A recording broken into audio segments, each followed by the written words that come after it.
Hey everyone, welcome back to the All Music Matters in That podcast. I'm your host, Brian. Today I welcome a special guest from the West Coast. We got Alan, aka AKDrumming. How you doing today, brother? Pretty good. That's good to hear. And actually, which part of the West Coast are you hailing from? Northern California. Uh, about 2 hours south of Redding. Did you guys get impacted with any fires? I know they keep talking about the California wildfires that seem to pop up every now and again, so I wasn't sure if you guys were affected. Constantly. We call Cal Fire the state bird. The Phoenix, as they would Yeah, say. the big tankers. It's like, oh, there goes the state bird again. All right, I can see. But good to see you and the family are doing safe. So, Oh yeah, we had one close. One started about a mile and a half up the road. A guy lit his car on fire and pushed it down in a ravine at like a hiking park area right down the road. And that took off. Luckily, the wind pushed it the other direction, because if it would have came towards us, there would have been no getting away from it. It was like 30 to 45 plus wind. yeah, we heard about the wildfires that affected LA not too long ago. So I think I can understand how that would have went. So Yeah, Hollywood's pretty much gone. sadly, but we're slowly rebuilding. So hope to get there eventually. So, okay. But outside of that, I guess how you been recently? What's new? Oh, as far as music wise, all kinds of things. It's a I don't I don't know how to explain it. It's like I do, but I don't. Well, actually, you recently had to deal with a copyright issue with Facebook. I guess what was that all about? I copyrighted myself. I mean, how you do that? I mean, like, hey, I'm right here. That sort of deal. So it's almost like you can't just put a little sticker on it. But I guess how do you do that? I think it was because of my logo being kind of I don't know. It's either that or I didn't really realize or know what I was doing, and I sent out an ad that was kept popping up with people responding, and I don't know. It could have been a couple different things. All right. Wife, But at least made wife it couldn't work. figure it out. Yeah, wife couldn't figure it out. I couldn't either. If the wife can't figure it out, then we're totally screwed at that point. So, all right. So, I guess what you been up to recently? I guess outside maybe doing a bunch of videos because I saw a good number of reels on Facebook there. Yeah, back on TikTok. So AKDrumming 3 on TikTok. Trying to build, because when they took TikTok down, I lost my original page and I had over 1,100 followers. My original account. So oddly, I was able to salvage my very first TikTok account, which already had 500 something followers on there, and within 3 days, I've gone up 130 followers, give or take. So I don't know if it's modesty or maybe the watch pot never boils. Um, I've heard Natural. I've heard Prodigy. I honestly, I don't think I would agree with either one. I wouldn't agree with either one because, well, as you're playing, to somebody else, it might sound just absolutely badass, but to you, you're in your head, you're struggling. You're like, I know it's coming. I know it's one. I know it's coming. To me, it's like I argue with songs in my head, and I don't count when I play. I don't count anything. I just it I know it's coming. To me it's how I explained it to my wife is if you listen carefully, the song will let you know what's coming because you can hear it build. You can hear it start to change in the notes. And then it'll be like, okay, it'll go 1, and then it'll go a little bit more, and then usually on 3 or on 4, boom. That's all I need to know. Everything with me is patterns. I identify patterns like anywhere, everything, constantly, to the point where I drive myself nuts. It's just white noise in my head. Yeah, actually, are you completely self-taught? Yes. I'm the same way. So, I bought my kit in 2014, 2015, and didn't even know how to play one song. Had couldn't even really carry like a basic 1-2 beat. Had absolutely no idea what I was doing. So it ended up sitting in the garage, then in the storage, and then a divorce. And it sat in the storage. So basically, it just sat for a decade. And then when my disability went through and I basically retired, I said to myself, you know, I got a lot of free time on my hands, and for me, that's not a good idea. So yeah, I got it out, rebuilt it, changed brand new module, all new. Basically, I took a Simmons. It's a Simmons Alessis hybrid. I still got the Simmons kit, Simmons snare. All the pads, all the cymbals are Alessis. The modules Alessis, and the kick pads Yamaha.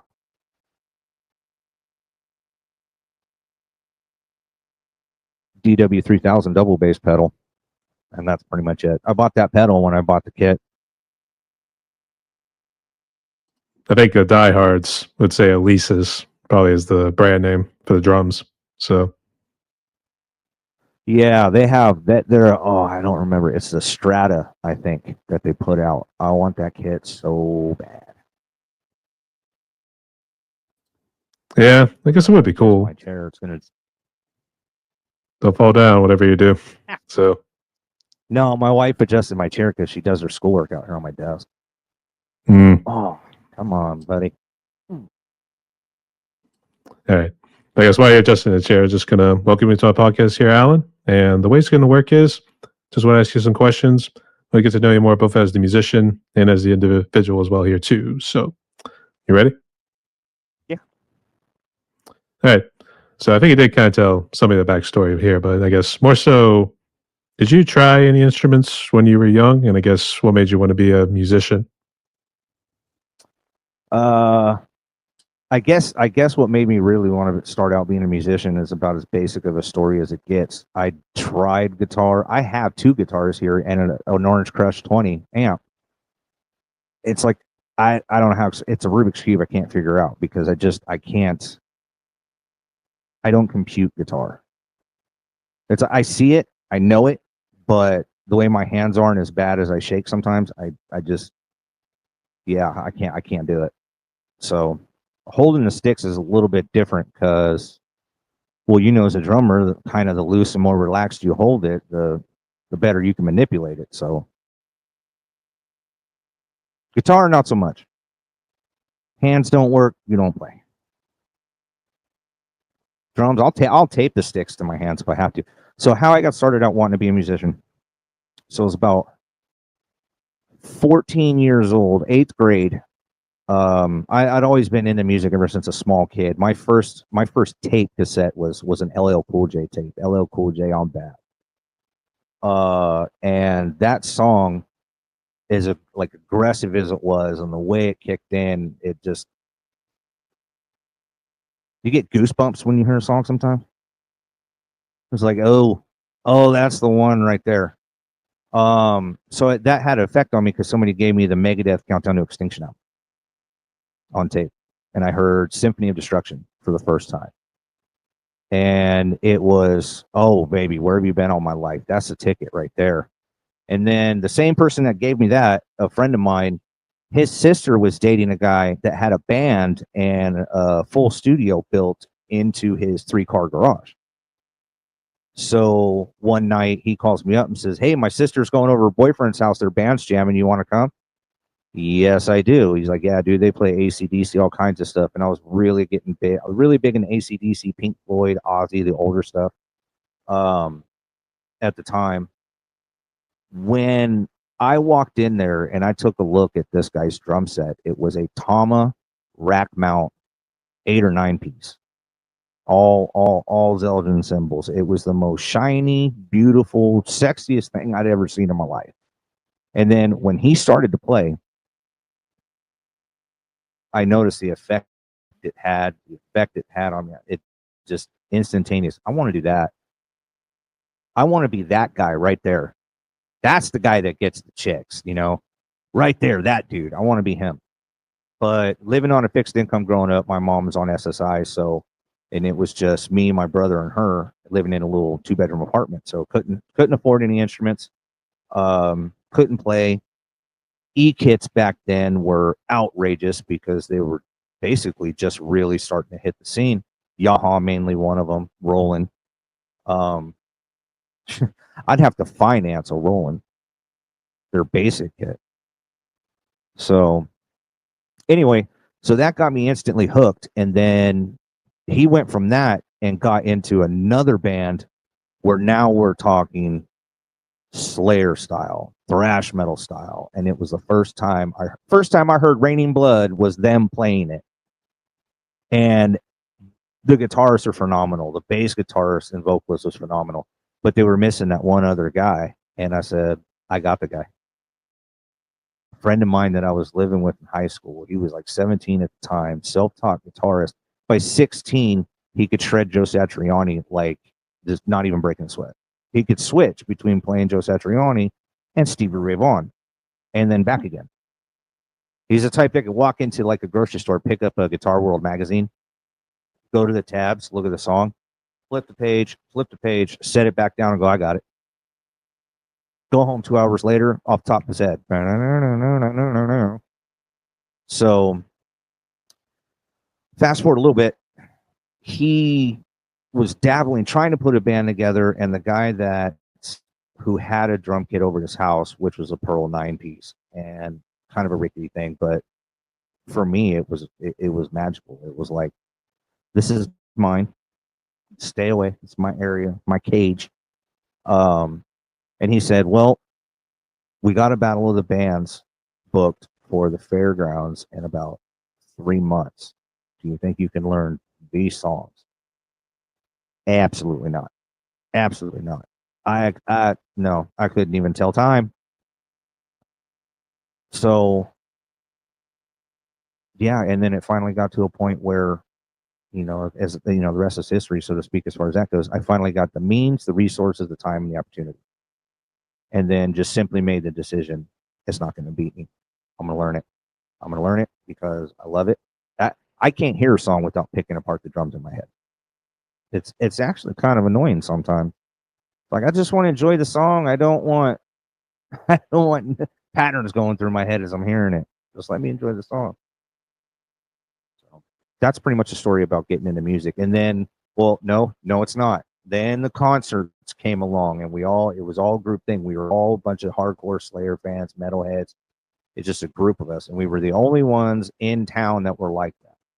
So it was a whole band thing, everything. And then came Ozfest, my very first Ozfest. I seen Drowning Pool right when they first came out on the opening stage. Never heard of them before, and I heard Bodies, and I almost went running over there like, who's that? So I learned how to play Bodies. I always said, I'm like, man, I want to learn how to play that song. And of course, my buddy, who was, a phenomenal guitarist, he ended up with those guys. I brought him in, and I told them, I said, here's how we're going to audition them. Get him hammered. Straight up, get him hammered. And then I'll whisper in his ear and tell him what to play and how to play it. And if he misses one note, take him outside and do what you got to do. Bring him back in here, rewind, have him do it again. He didn't miss a single note. What was it? One of them was Jimi Hendrix, A Star Spangled Banner. I said, what you're going to do is you're going to run through that. And then right when you get about 3/4 of the way through that, do something on your own that brings you right back into this other one. And I can't remember what the other one was. But he was half asleep, just sitting there like Indian style on the floor with his Jackson. And just like his hand, just like he told it what to do, and it just did it. Magical to watch. Most fascinating thing I've ever seen. So absolutely captivated. And then I've been to Ozfest 3 times. I got to that's a major story. I got to see Extreme Steel in the San Jose Shark Tank, Dimebag and Kerry King side by side, front row on the bar. Jeff Hammond came over and went out onto one of the like rack boxes or whatever right there in front of the stage. And he went and sat down on it and just kind of kicked his boots out while he was jamming, and reached over and grabbed him on the boot and shook his leg. Hit Phil Selmo in the face with my T-shirt before anybody went on. He come peeking out. behind the drums and everything, and I took my shirt off, which was an Ozfest shirt, threw it at him, and he took it and hung it over on the drums, and all the way through Morbid Angel, Static X, Slayer, Pantera, that T-shirt stayed right there, and I had no way to get it back. When I showed up, I was fully clothed. When I left, all I had was my shorts, my shoes, and my wallet, and my car keys. And feeling lucky to be alive. 3:00 in the morning, doing 102 miles an hour, 2-hour drive back home before I start to pass out behind the wheel. Good times, good times. It's like I explained to my kids. It's like, you want to understand what Dad's life was like during high school? Watch Dazed and Confused. Straight up, watch Dazed and Confused. That's kegers all the time. You couldn't do a keg stand, you weren't invited back. That's pretty much how that went. Yeah, I mean, rock star. Everybody wanted to be a rock star, so everybody partied like rock star.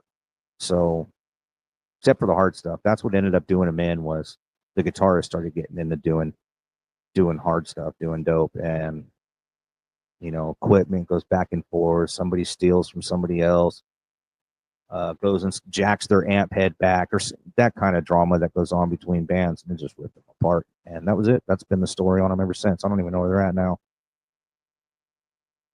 So, but yeah, so that's that story.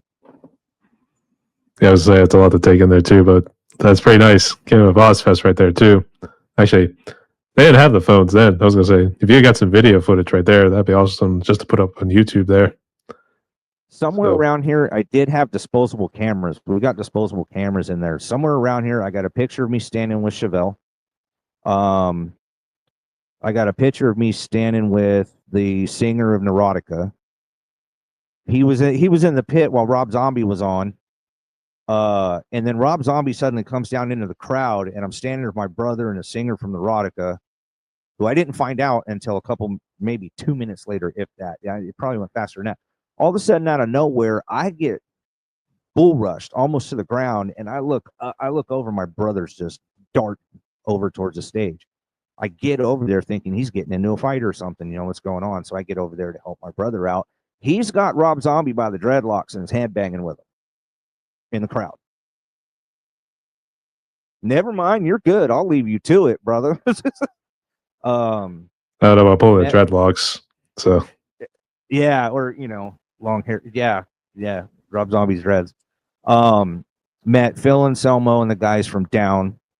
Got the autograph from a guitarist or bass guitarist from System of a Down. I told him, I said, I know who you are. You can get over here and sign this too. You're not going to just stand back there and hide.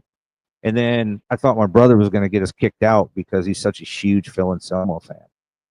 When he got up to the autograph table, Phil and Selmo stuck his hand out. My brother grabbed his hand and pulled him up over the table and whispered in his ear, I waited forever to meet you, and sat him back down. And I saw that when their bodyguards come over, I just dropped my head like, here we go.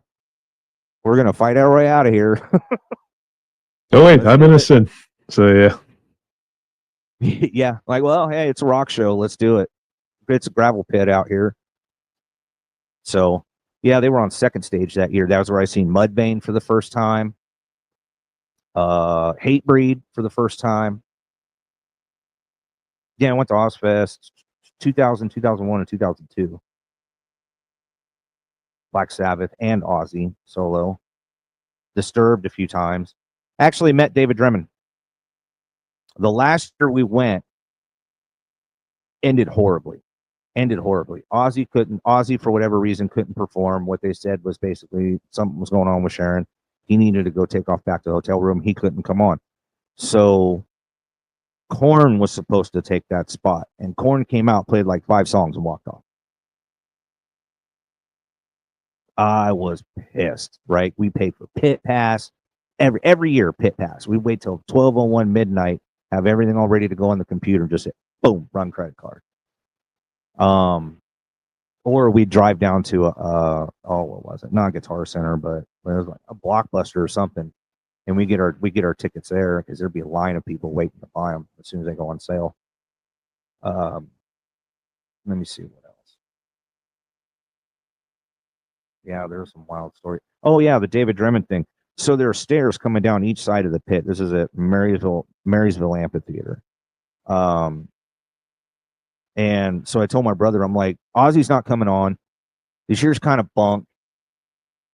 Let's try to sneak backstage. What's the worst they're going to do? Kick us out? Tell us we got to leave? It's already the end of the night. We were looking to bunk out anyway because Ozzy's not coming on.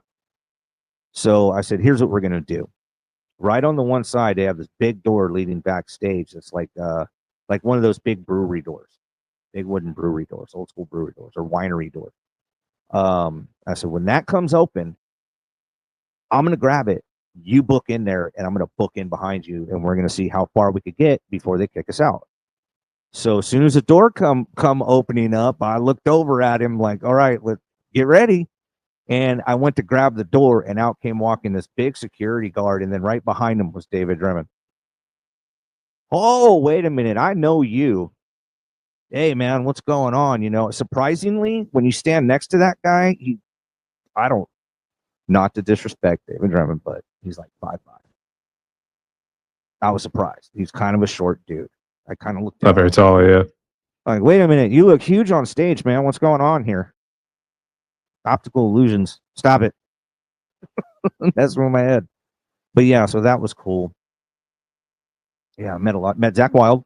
Same thing. My brother goes taking off through the crowd. We were all heading over to go to the bathrooms to go get a beer. He goes beelining towards the bathrooms. All I knew was his wife had just gone over to the bathroom a few minutes prior to that.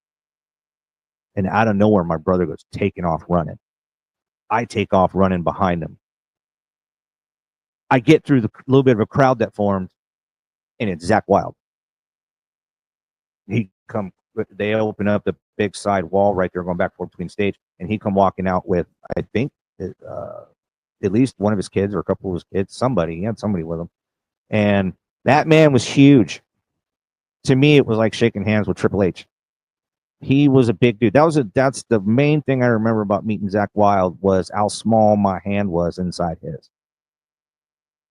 I was like, well, no wonder why he can manhandle a guitar like he does. So, let alone still play it while the hand is bleeding too. yeah. Well, to get where he is, it takes that kind of dedication, blood, sweat, and tears. You know. And sleeping during English class. I think he actually said he would have the book up and he would just have his head down because he was always practicing. Sort of, I should say, like sort of a 24/7 schedule with the guitar and everything. So he had the dedication. I mean, hey, that brother knows how to play, so he stuck to his guns. If I had that opportunity when I was in school, I'd have been doing the same thing. Here, I'm on this. I get up at, well, I don't really sleep. I have a sleep disorder, so I don't. If I go to bed before 3 a.m., it's rare.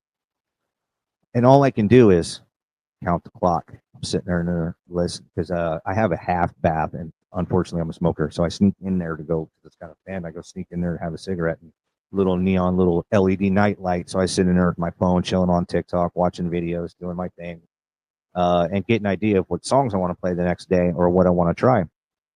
I don't even have a playlist. I just like a radio. I just keep flipping through until one jumps out at me. That's the one.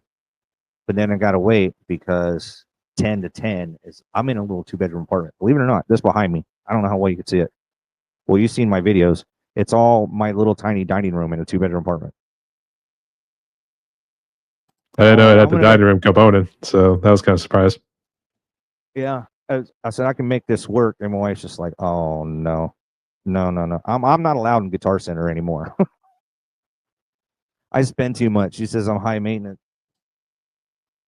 Was there that you did something inappropriate? So, when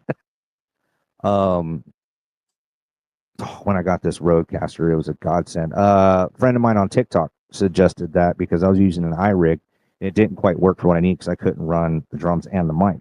I couldn't figure out how to get both going because I wanted to do TikTok lives. Did I bomb it so bad. I have real bad stage fright. When I do my videos, the camera's behind me or kind of up behind and above, and it's out of sight, it's out of mind. But when I'm playing facing into it and I know that this is live, it just changes a whole different mindset. But the weird thing is being on stage wouldn't bother me for a second. Being live on a camera scares the hell out of me. Well, playing it does. So I've been on stage. I worked as a stagehand houseman at a place where I grew up called Canocti Harbor Resort and Spa. They've had Kid Rock there. They used to do this thing called Board Fest. And when ZZ Top was there, we all had to work overtime. So I got told, okay, just stand here until the show is over, which is about 10 feet directly back behind the drummer for ZZ Top. I got to watch the whole show almost through his eyes. And I was getting time and a half for it. So I enjoyed every second of that. Every second of that. I knew right then, I'm like, I want to do this. Man, I want to do this. I can accept it'll probably never happen because, music. I ended up going in the Army right out of high school. Nothing else was going on. I had no idea what I'd want to go to school for. I don't do school because of problems I have. It's I'm one of those people that's like, I'll show up on the last day and give me the test. Don't worry about it. Just give me the test. 80, 85, 90%. Here you go. Done. Can I go? Teachers just Well, it was a half day. I mean, I thought it would be a half day. I tried to graduate high school early to go in the Army, and I took what's called a California High School Proficiency Exam. And because I scored so high on it, they failed me because they said it was not possible for me to score that without cheating. I'm like, really? So you guys fail me because I'm smarter than you?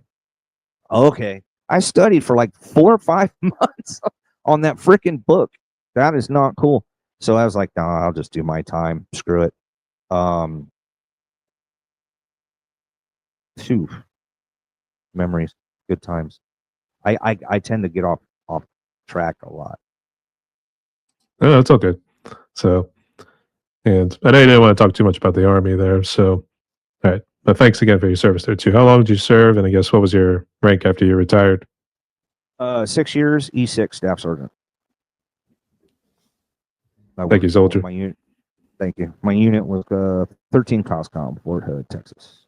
Well, I don't know. They didn't change the name of it. But while I was there, it was Fort Hood. Horrible. So I guess what happened after you left the military? Because I know this could also tie in with your disability here, too. So I guess, so what'd you do after you left the military? Went completely downhill. Completely downhill. Just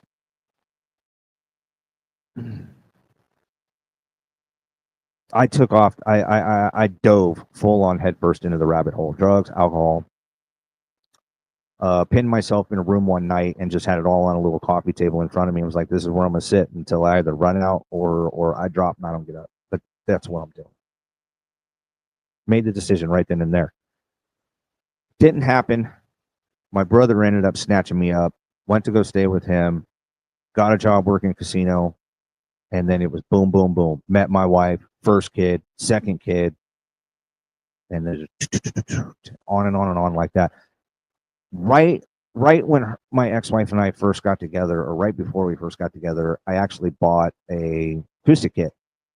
I don't remember what kind. It was like $500 at this little rinky music store. Because I'm small town, small community where I grew up. The town I grew up in had 2 stoplights. And it was one past the high school, there's the other. And you're out of town. Just like that. I see like you went down the rabbit hole, but it seemed like your brother kind of helped get you out of it there too. So it looked like everything was kind of on the up and up. Yeah. I guess Yeah. you met your wife, and I guess later became your ex-wife at some point, and then had 2 kids, and then it seemed like eventually you found a drum set. So I don't know if this is in and around the time of COVID here too, or is this well before it? Oh, well before. On a whim, I said, you know what? I want to play drums. I got a garage. I want to play drums, but I'm going to go see what they have as far as electric kits go. I wasn't fond of it because every electric kit I saw looked rinky dinky. You're playing like this. This felt like that at first until I figured out to move some pieces of this rack around and kind of opened it up. I'm like, okay, this is starting to look a little bit more sensible. Yeah, on a whim, $1,500-$1,600 later, in about an hour, gone. Kit double bass pedal, drum throne, sticks. I wanted to make sure that once I got home and cracked that box, I didn't need to go back to the store. Even though it was 10 minutes down the road, I don't want to have to stop what I'm doing to go run back to the music store because I missed something. That's going to drive me nuts. You know, it's new toy syndrome. No, I want it now. I want to play with it now. I got problems, you know. So yeah. So between work, because I was managing a Sears Auto Center, and I was putting in 12, 13-hour days. And by the time I got home, and that's when drinking started again. By the time I get home, I'd be 6-pack, 12-pack bed, daily, every day, every night. But I'm a goofball drunk. I will joke around. I socialize outside of these walls. I either have to be on medication or I have to be on something to basically be able to cope with being out in the world, because my brain goes on threat alert like mad. Anything and everything, every little glimmer, every little smell, every person that looks at me a certain way that doesn't seem like they belong, catching things out of the corner of my eye, reflections in windows. Still don't sit with my back to a door in a restaurant. I sit where I can 90-degree angle. I can see everybody coming and going. I know where the exits are, clocking everything as soon as I walk in there. I've just accepted the fact that that's never going to go away. So, but it caused a lot of problems in my first marriage. And eventually that's 14 and a half years. That one ended. But luckily, as they say, all things happen for a reason, because I have my wife now and she's absolutely amazing. Dedicated like you read about. She's boss. She's finance accountant. She's, if I ever need one, she's my manager. Project wise, that's one of the, you probably get to that later, but we'll put a pin in that one. She's helping behind that too. So,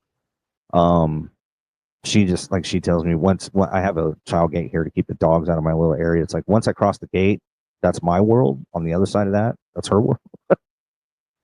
She just leaves me to it. So yeah, every time I sit down, put the headphones on and crank on a song, to me, that's why I like looking at the soundproof boarding, because I can zone out. To me, it's a concert in my head of any favorite band I want. And I just go into that place.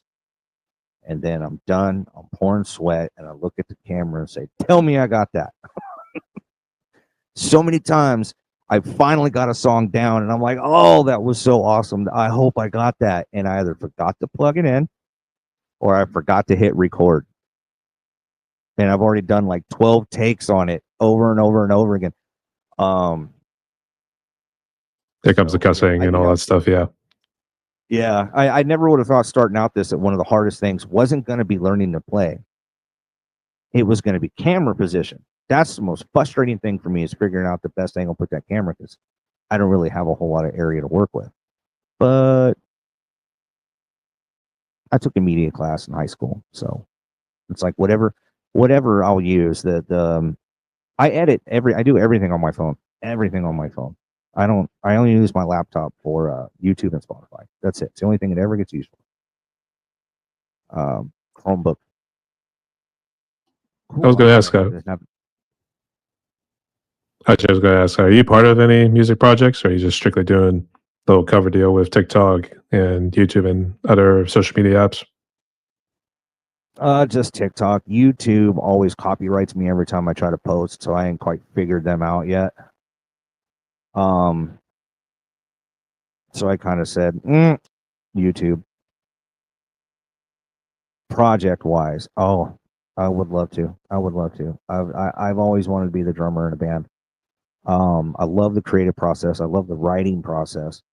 When you sit in a room with a group of guys and when everything clicks, there's no there's no arguing, there's no clashing of egos. It's, you know what? Hey, play that last lick. That one sounded good. Keep that. What about, and I've never been able to be a part of that, but I've been courtside for the whole process for 3-4 years. And then took off into the Army. That was it. Music wise, that was it. And then the drum kit that I got when I first got with my ex-wife, as soon as she told me she was pregnant, I sold it. Because in my mind, it was like, okay, time to give up teenage childish dreams. Never going to be a rock star. Let it go. You're a dad now. But just couldn't let it go. Couldn't let it go. Guitar after guitar after guitar, and could never learn to play. Buddies that could play guitar. It's like, how do you do that? Like, man, I don't even know how to play. I don't even know scales or chords. I just do what sounds cool.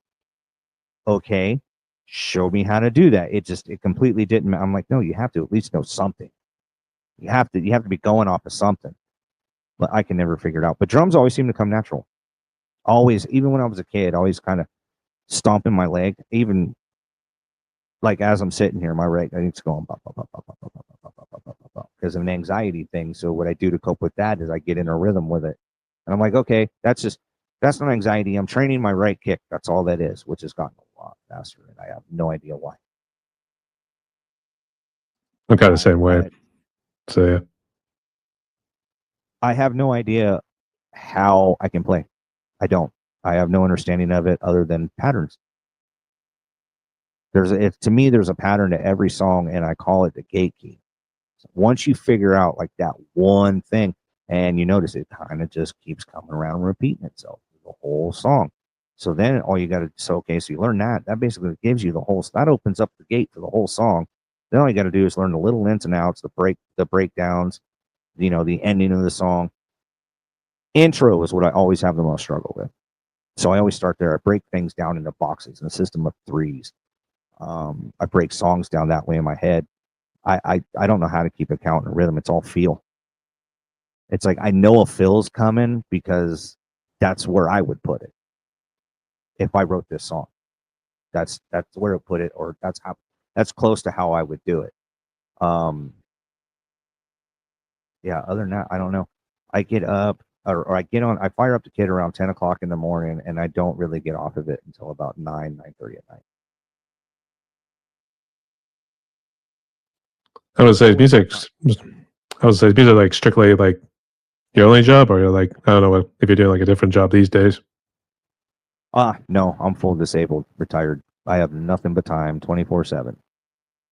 My kids are grown, 19 and 20. So I have all the time and all the resources in the world to put into this right behind me. I tell my wife what I need. She tells me if I can get it or when I can get it. I'm horrible with money. I can't hang on to money to save my life.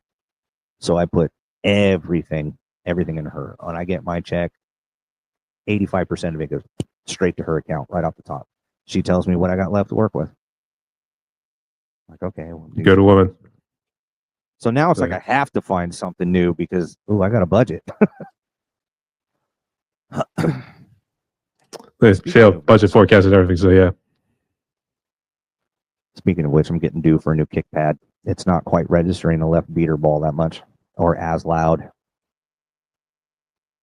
Been 2.5 years. I've had it since I started. That was one of the first things. It's just abused the hell out of it, so yeah. Yeah, I beat the holy hell out of it. Learning the double bass, which I have a problem with because of my hip. So I tend to stay away from songs that have, like Rain and Blood. Yeah, I could probably do it, but I'm not going to get out of bed for a week if I do.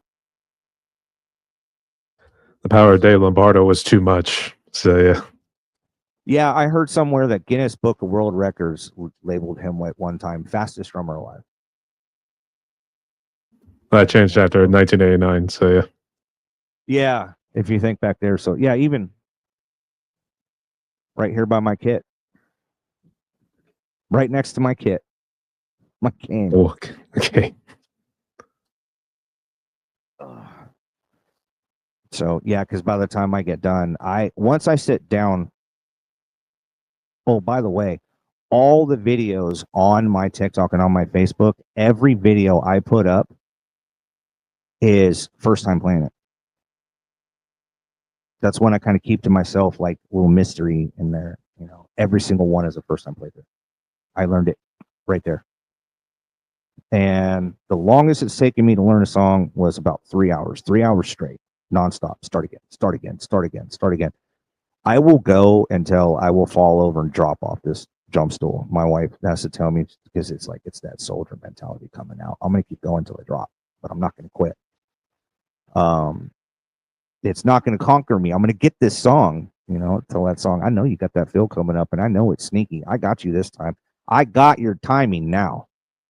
I got you. Let's do this. As your cue, Def Leppard, rock till you drop. So yeah, I kind of live it. literally. It's like it's either that or it's my Xbox. So, and I play Xbox when I can't play this. Those are like the only two things I really do. You sort of the Halo sort of guy, or do you kind of branch out to like some of the other games that at least can play on Xbox? I think there's or Mass Effect. Mass Effect. That's the only game I ever really play. I'm hooked in that. I will run through all three of those games back to back, over and over and over again. Never really playing anything else except for Hogwarts Legacy and Major League Baseball, like 2K or 24K24, something like that. I had on there. Baseball is like the only real sport I ever really got into. Of course, played little as a kid. I was gonna say you never really did like football in your youth, or even watch like professional or college football. Seen a professional football game once. Seen a Raider game one time in Oakland. Been to a few football games in high school, but that was dangerous. They had to have the entire sheriff's department on standby when there'd be football games on Friday nights because fights would break out. And there was one night that I was there, and I was actually right there when I was within the group when all this broke out. Is when Kelseyville faced Lower Lake, which my high school I went to was a smaller, like continuation school almost. Right on the other side of the football field from the main high school. So fight broke out. A couple guys got stabbed. So it's just for some reason where I grew up, it's just, that kind of stuff's always happened. I was a victim of violent crime 3 times before I was old enough to drive a car. And I don't go looking for trouble. I guess I got that face. I don't know. Trouble came looking for you, as they would probably say. Yeah, I'd be walking down the street or something, and it's like, oh, hey, let's go jump the skinny little white kid. We're bored. I don't know how many times it's happened. Car full of people pull up out of nowhere that I have no idea who they are. Jump out, get me on the ground, kick the hell out of me, and then take off. I'm like, what is open season on nerds? What is this? I was kind of a nerdy kid. I was a bug catcher when I was a kid. I was fascinated by space, science, computers. Fascinated by computers. Never had one. Couldn't afford it. So it's like I'm playing catch up in my later middle age or early middle age, how depending on perception versus perspective, how some people will consider it. I'm 46, so I guess that one kind of catches people like 46, self-taught with a distance. So not only self-taught, but I had to teach myself around that hip. How can I play and take pressure off that hip? Technique.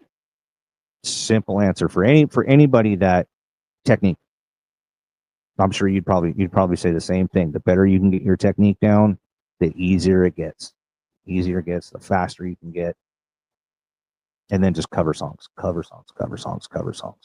If I have a hard time with this song, I'll go play another song that's similar to it to train me to go back and play that song, because I'll find out one specific part, break it down, and do that over and over and over and over and over again. I'm like, okay, that just conditioned me. Now let's go see if I can pull that other one off. I just did an I Prevail song right before coming on here. Actually, about maybe an hour before you messaged me. Never heard it before. Again, I was just sitting there smoking and looking for the next song to go do, and I was like, wait a minute, I've done an I Prevail song. I have it on there. Tear Me to Pieces, I think is what it's called. And then I just randomly just like, well, okay, all right, I'll just go and start going through their albums until I find something that catches my attention. And the first album I touched, the first song that popped up grabbed me. and never heard it before. Have no idea if I can play it or not. But I know once I sit down, it's on. I'm not getting up until I've got it, or at least have the basic concept of it, and then I'll come back to it later and kind of fine tune the pieces a little bit. If I come back to it, a lot of these songs, I learn to play and then move on. So a lot of them I have to come back to. This might offend some people. I don't mean it, but I don't play Metallica. It's something about the way Lars plays. I can't stand it. It's like that's not where that cymbal crash should be. It's like it's a count earlier, it's a count late. It's like it's never right. To me, it doesn't feel natural the way he plays. That, and I've gotten to be faster, but I'd rather be precise and technical than quick. So top of the. I was gonna say you're disrespecting your home state right there. So yeah. So, but what were you saying? Danny Carey, Tool, big influence. So yeah, he is a tool. He defies. So, yeah. He defies physics. You know, before he really, I didn't know it before, but they basically got started with an early band called Green Jelly. I don't know if you ever heard of them before. They did this song called Little Pig, Little Pig. And that was Maynard James Keenan, and that was Danny Carey, and the guitarist, I think somebody else that went off to go do another side project band. I can't remember which one. And same thing, like somebody's apartment or something in LA. Danny Carey was doing drumming on a late night talk show for a while. And I'm like, see, right there, everybody has humble beginnings. Everybody's got a story. No matter what, everybody's got a story. Some good, some bad. So yeah, you would say he's the biggest influence, but actually I was kind of leaning to that too. And unfortunately, that's what I was going to say. You were disrespecting Lars, so the guy representing your home state of California right there. So I guess right out of my own backyard of San Francisco. I'm only about 3 hours north of San Francisco. So, well, they started out in LA, but they really got big when they went up north and was doing the San Francisco club scene and everything, all little metal clubs around there. There's some of those places that, man, if you didn't know where to go, you would never find it. Want to hide from the law? Go to one of those places for a show and then just hang out in the bathroom till everybody leaves. No one will ever find you. It's like you go through an alley, a tight little alley, go through part of a restaurant, and then pop out and this tiny little door that's sitting next to a garbage dumpster and a brick wall. And somebody's standing. A group of people outside. And then, you walk. I was going to say it's like Diagon Alley with Harry Potter. Yeah, but metalheads. The Diagon Alley of metalheads. Yeah. Oh, I wish no, I don't. I take that back. I don't wish I could experience that back then when they did. Nope, I take that back. I'd probably be dead by now, knowing myself. It would be nice to experience the music, but maybe not the aftermath, if we wanted to call it that. So yeah, the music part, not so much the after party or the after show gig that happens. Unfortunately, that's taken down too many musicians coming out of like Hollywood, Sunset. Me and my wife just went there a couple years ago. Got pictures of that. Had lunch at if you're ever in LA, Sunset Strip, Rainbow Bar and Grill. There is like a 2-story building with an upstairs loft that is literally, there's only a fence that separates it from this restaurant, and that's where Lemmy was living. So they have I did hear about that, yeah. Yeah, they have a spot in that restaurant that is called Lemmy's Lounge, and that's where he spent like almost all his time. So I told my wife, I was like, we do anything, we go down there, I'm going there. I have to sit and eat there, where one of the most iconic rock metal legends of all time spent his later days. I just say like the Keith Richards of the 80s, maybe some 70s. I think they were more the 80s group that came out there, yeah. So yeah, Ace of Spades. I'm so bad, baby, I don't care. So yeah. Actually, I haven't tried to play Ace of Spades. I'm kind of surprised because every once in a while I like to go back to that old school '80s. Or there's a Quiet Riot song I don't even remember the name of it now.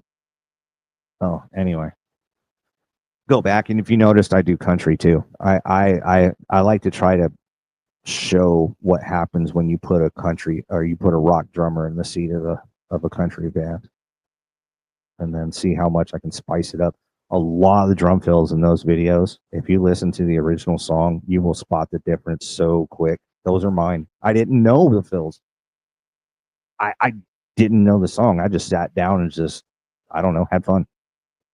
I wonder if that in the middle, in the middle of doing something. Oh, I wonder if this will work. Swing the stool around. Oh, no. Experiment. Actually, I was going to say, yeah. Actually, I was going to say, it seems like country drummers, they don't really experiment a whole lot more. Like, what would you get with the thrash, for instance? So it seems like it's different feel when it's there too. And it seems like whenever the more hyped up parts in country comes around, that's when you really start seeing go crazy and like totally bash in on the crashes and everything. So yeah. My wife and I last year went to that's what this T-shirt is. We went to the Golden State Country Music Festival at the amphitheater in Sacramento, California. 3-day event. Glad I had my chair. And the parking. What? There's no such thing as getting parking at a major show, an arena show, that is anywhere within 100 yards of the arena. It's not possible. You're 3/4 of a mile down the block, and you got to walk it in.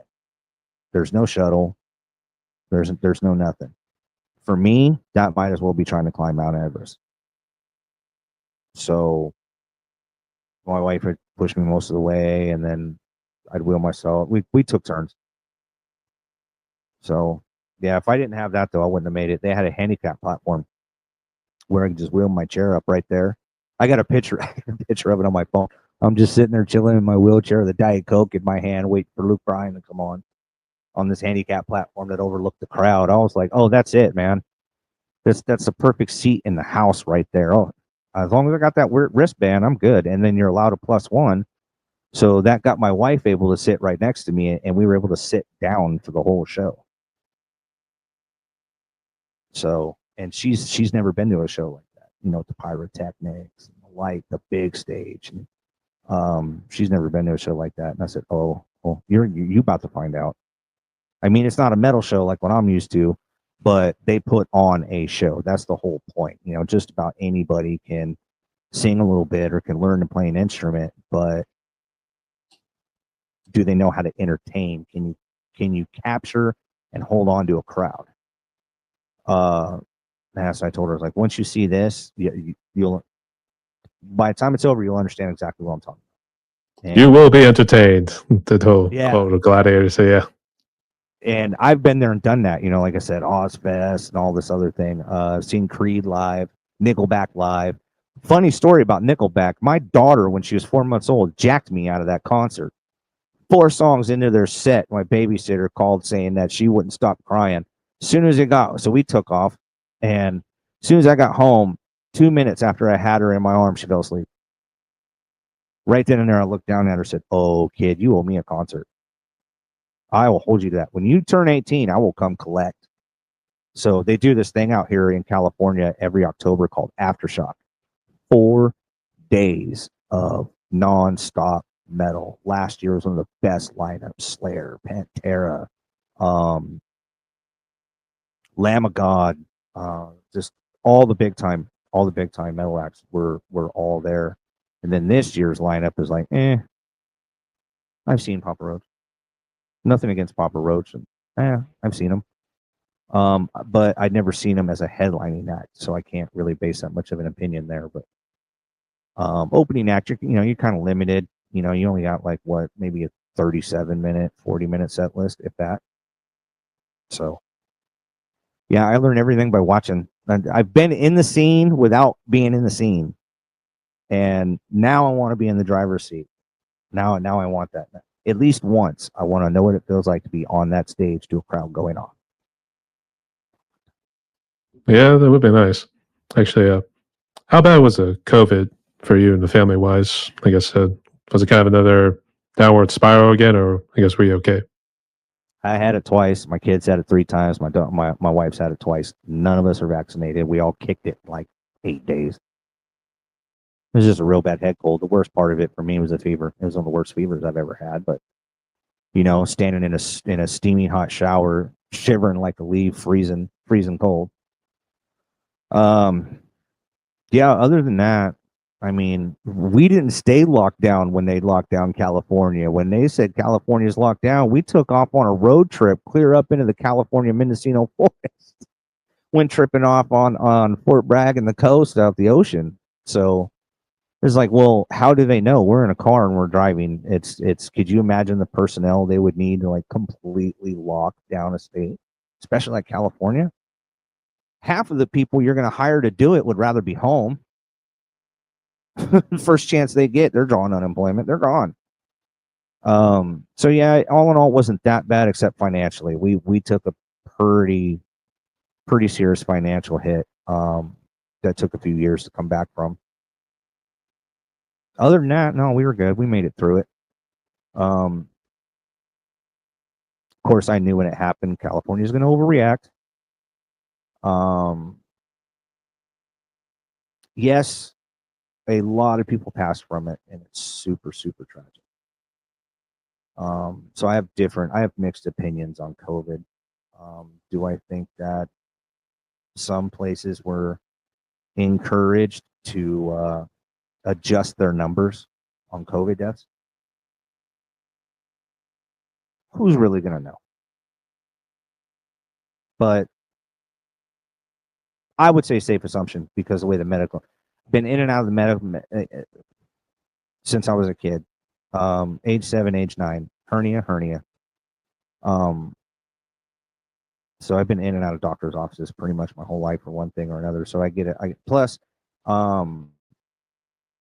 I went to Butte College for a short time for medical office assistant or medical office administrator.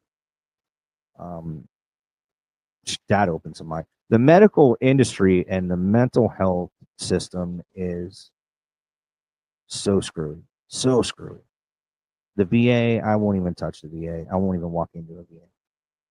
My wife's like, why don't you go to the VA? I said, well, by the time this is over with SSDI, you'll understand because going to the VA would be 8 times worse and twice as long. I will be 1 foot in the grave by the time I see that check. It took my dad like 18 years to get his, and he's a Vietnam vet. So I'm like, nope, I'm good. I don't need it from him. I'd probably only qualify for maybe 20%, which would barely even make a dent. I think they go off of what your last pay scale was when you ETS out the military. Estimated time of separation. So yeah, and unfortunately, I was set to do 6 years. Towards the end of it, I started having a lot of problems. Drinking, depression, tried to get help. No door wanted to open for me. All I would hear is, go see a chaplain. So they'd write me up, failure to adapt. So back to the music thing. How long have you been playing? For me, it's been a little over a decade. And actually, I think you saw some of the drum videos I've at least put up on my YouTube channel, as well as maybe also on Facebook that I would be sharing. So I can't remember the exact years, but it actually started because of Rock Band. So that's when you have like, you get the nice little pads. It starts off with the 4 ones, but by Rock Band 3, they started including 1 crash, 1 ride. I should say not a crash because it was kind of like a 2-in-1. But then they also did with they did it too with the hi-hat. Like the hi-hat sometimes would also serve as like another crash cymbal depending on like what song was playing. So, or just to bump up the difficulty, but whatever. So I did that for a while. We had Rock Band and the drum kit and a little guitar. Actually, I got a picture of my kids. My daughter's got the guitar, and my son's on a not the PlayStation drum kit, but one of those little baby kits we got him for Christmas, like a little 3-piece or like the one little tinky tink cymbal. And he's on there rocking out, and my daughter's standing next to him with this little toy Guitar Hero guitar. And I showed him that picture. I'm like, well, why don't you guys like? They don't they love music. They're both huge metalheads, right? Huge music lovers.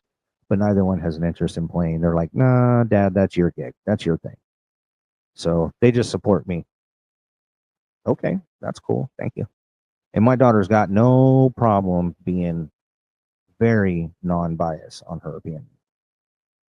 If she thinks I suck, she'll tell me straight up, Dad, that sucked ass. You need to do it again. It's $20 for being honest. So yeah. Yeah.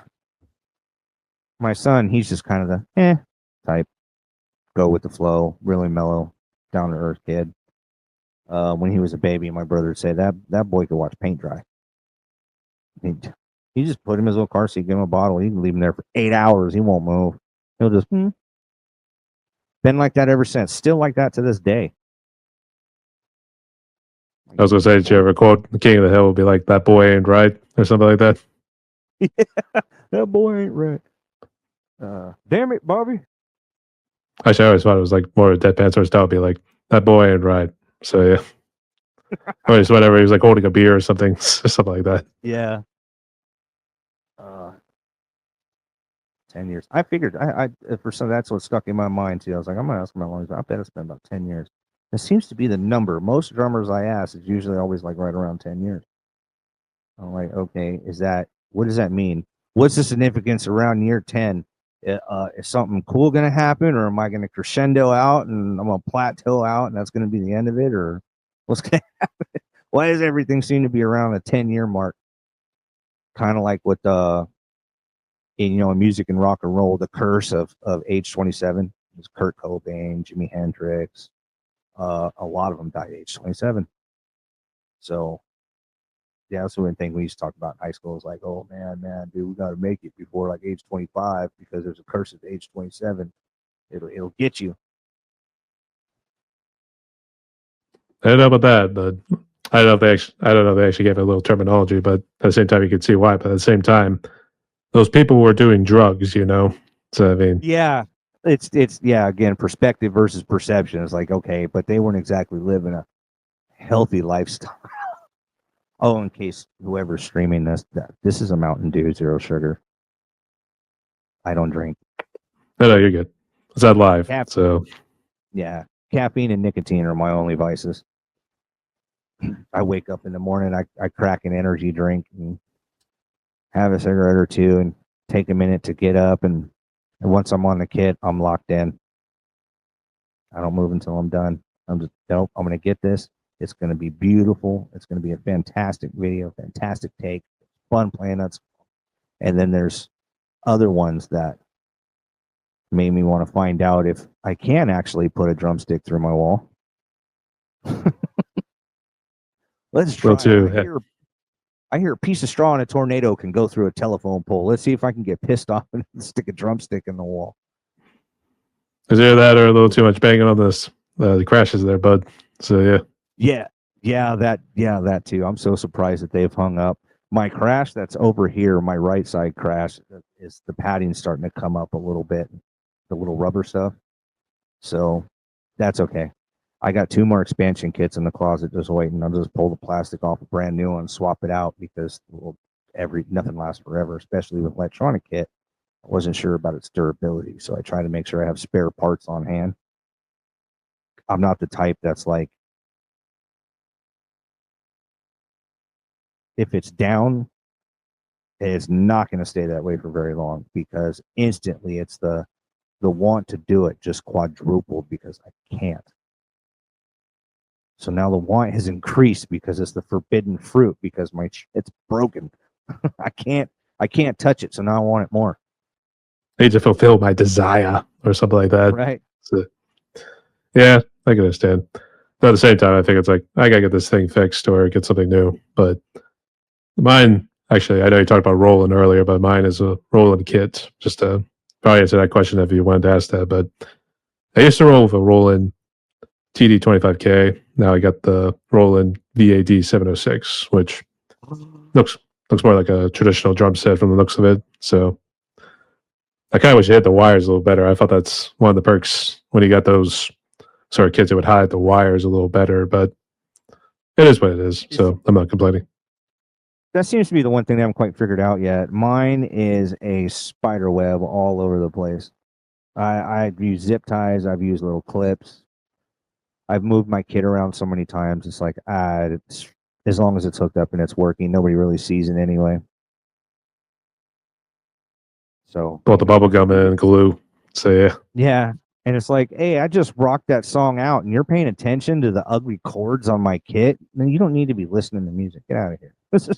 That's what you took away from that. So if anybody's to say anything about it, like really, that's what you think. That's like somebody commenting on your socks. Really, my sock? You're gonna look at my sock? Get out of here. Yeah. I do get messages about COVID, so it's good to see you and the family are doing well there. So good to have you along here for the ride, Alan.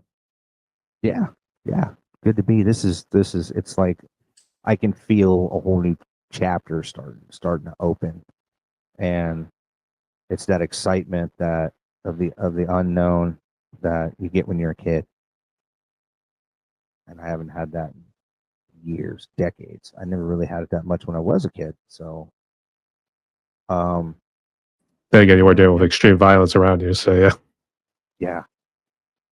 Even though I don't live in my little apartment, I love it. I love it. I actually like I definitely want a garage. Me and the wife are on we have a plan to get a house here pretty soon. Real estate prices in California, outrageous. Transmitting rage. So yeah. Well, what a standard 3 bedroom single family 2-car garage house in a decent neighborhood, say 15 years ago, would be around like 220K. Now for that same house, you're looking at 380, 400K with higher interest rate. Yeah, so I'm leery about it, but I trust her. There's anybody that can track the most perfect deal, it's her. I don't know how she finds stuff. It's like, hey, I need this here. Internet. Get it. Actually, I know you're talking. I think I saw one of your comments because I put an Ed and Eddie post on Facebook. So it seemed like you were familiar with that one. But I think with another cartoon was called Fairy Odd Parents. I know the main character, Timmy Turner, he seemed to whip out the internet card a whole lot in order to explain like how he magically got heat vision or something like that. It'd just be like internet. So my kid. I mean, Amazon does it, make it sell. So yeah. My son loved Very Odd Parents. Ed and Eddie. Plank.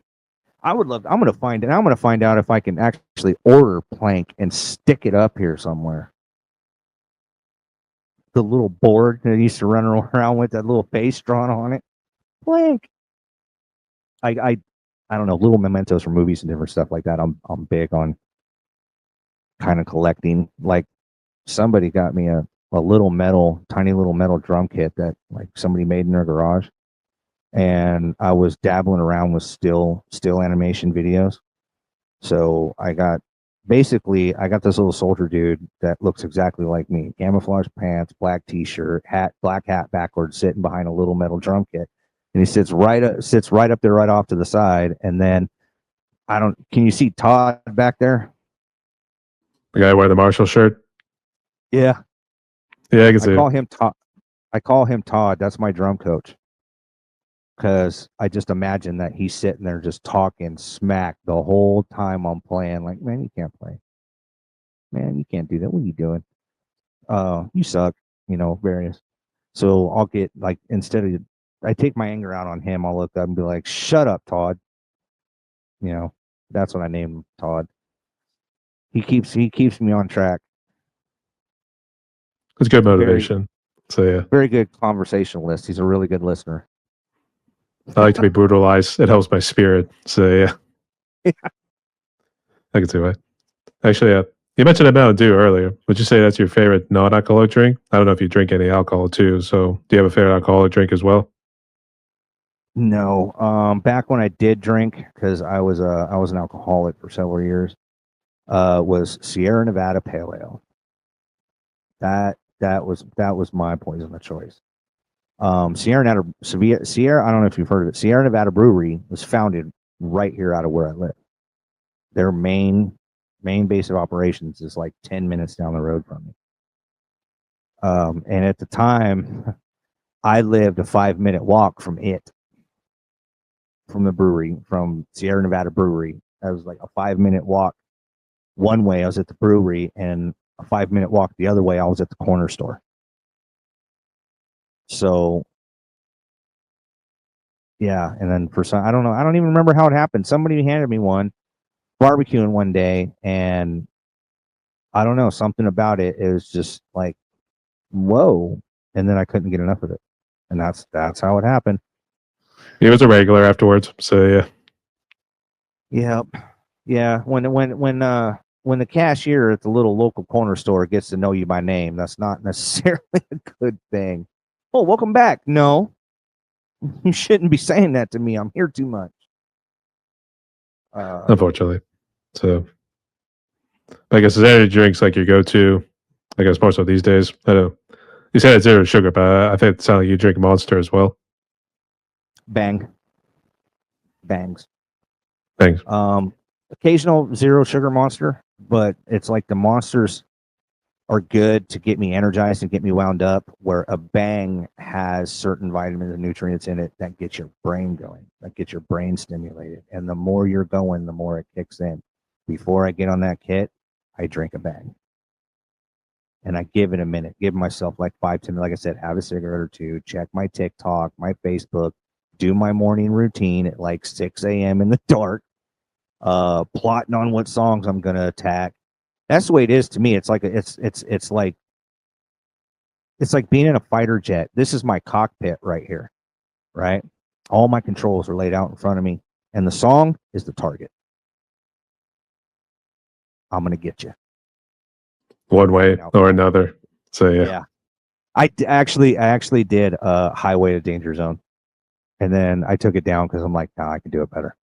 I was tired. It was late at night, and I was like, I got to squeeze in one more. Hey, I've never played Highway to Danger Zone. I seen Top Gun when it first came out when I was a kid, and that was it. When I was a kid, I was like, that's it. I want to be a fighter pilot. When I was a little kid, Danger Zone. Yeah, it's just something about being up in the air, zooming at several hundred miles an hour. It'll wake you up. That's for sure. But I settled for. I got to sit in a cockpit of an F-14, F-4 Phantom at this air show, and so it was like, okay, I kind of scratched my itch a little bit. I'm not fond of flying anyway. Come to find out, I always get window seat on the wing, no matter what. Every time I fly, window seat on the.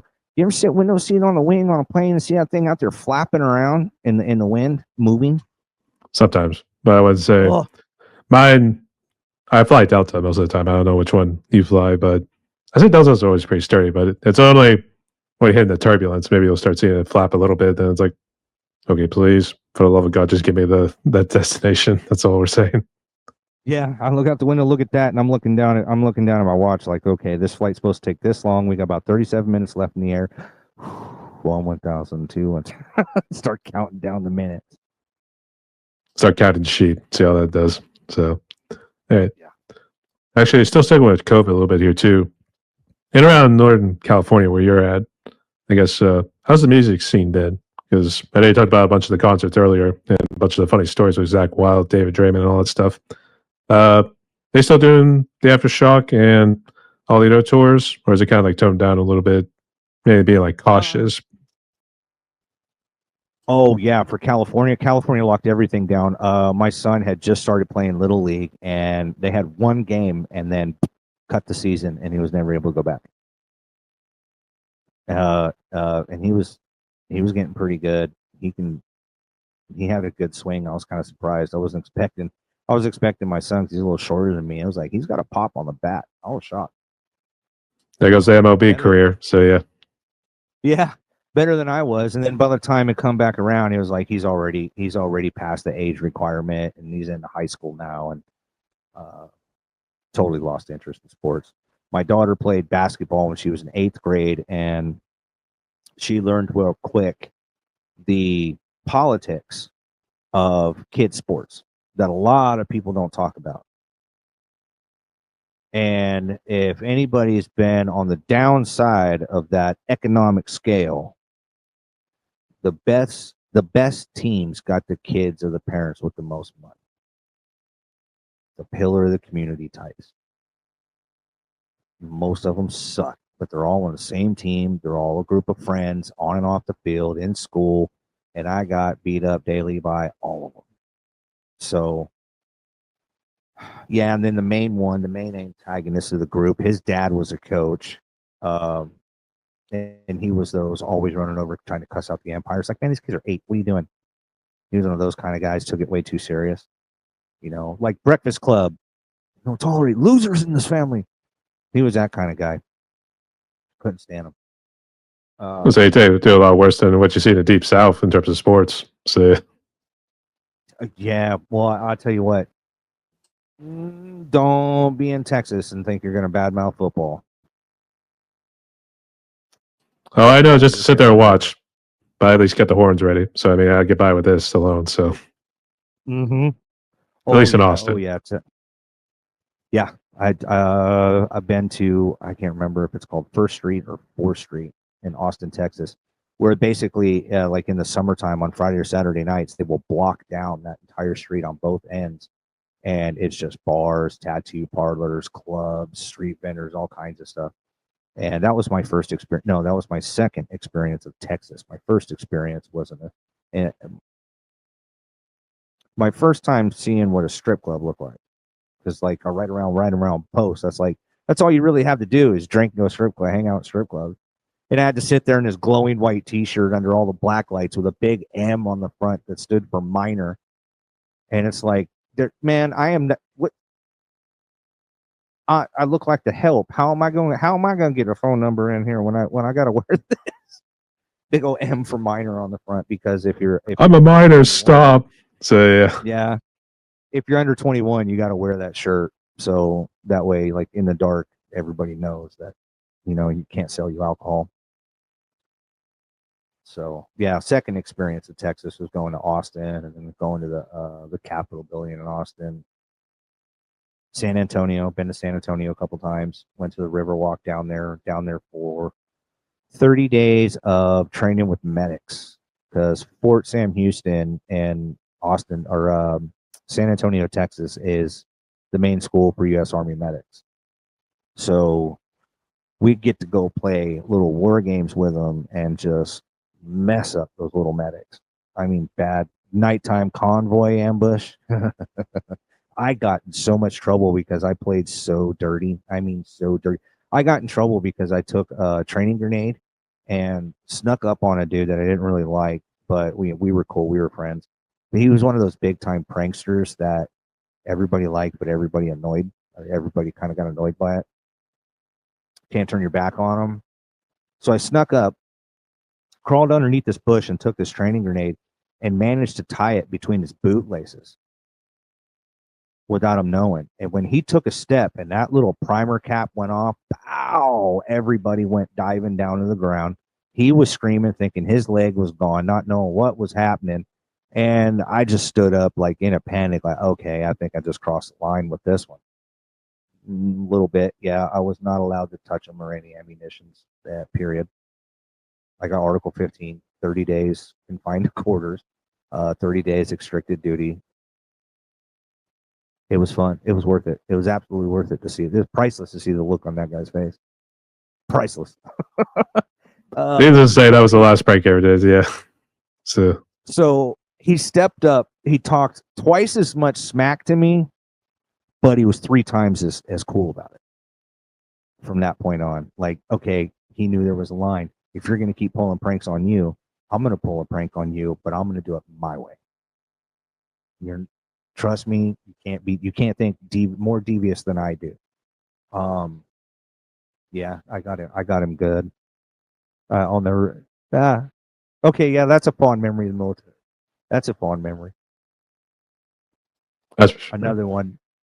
My drill sergeant AIT broke his nose with a smoke grenade by accident. He went around, told everybody in my AIT class that I beat him up. I'm like, why did you have to tell everybody that? Do you have any idea how many people have come rushing over to my barracks room now because of that? Dude, what happened? Heard you whoop drill sergeant's ass.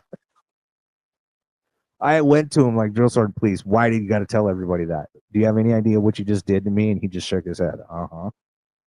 And then turned around and walked off. Oh, you dick.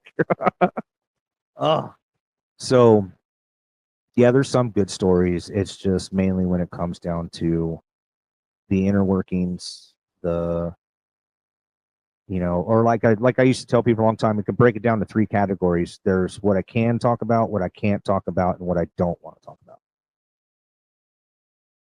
So, and that's pretty much end of file on that one. Pretty funny stories in training. That's about all I'll really talk about. Training stories, funny little stuff you learn along the way. Kind of like there's no better mechanic than a backyard mechanic, because they just know, they know the little fixes, that how to jury rig something where it'll run 3 times as long and you don't have to pay for a part. They just know how to do it. Same thing when you go through training, you pick up all these little tricks, how the proper way to package up your MRE is what they call like a Ranger wrap, to save weight, room in your all that kind of stuff. And then that translates into life, because you develop a way of looking at things through efficiency. Everything has to be efficient. Multitask. Where does that get applied? That's what I do. I'd take that training and put it right there on that kit. Same grip. Goes full circle, so yeah. Yeah. I figure, well, I'm at this point in life, I might as well do something with it. My dog's eating his bed. Oh no, we get hungry out there. Yeah, I just happened to look over, and he's right behind the camera. He's right there on the other side of the gate, and there's just white stuffing out of his bed everywhere, like snow. It's snowing in my living room. He's over there chomping it right now. Actually, I have a dog too. And actually, she'll tend to get in the garbage cans.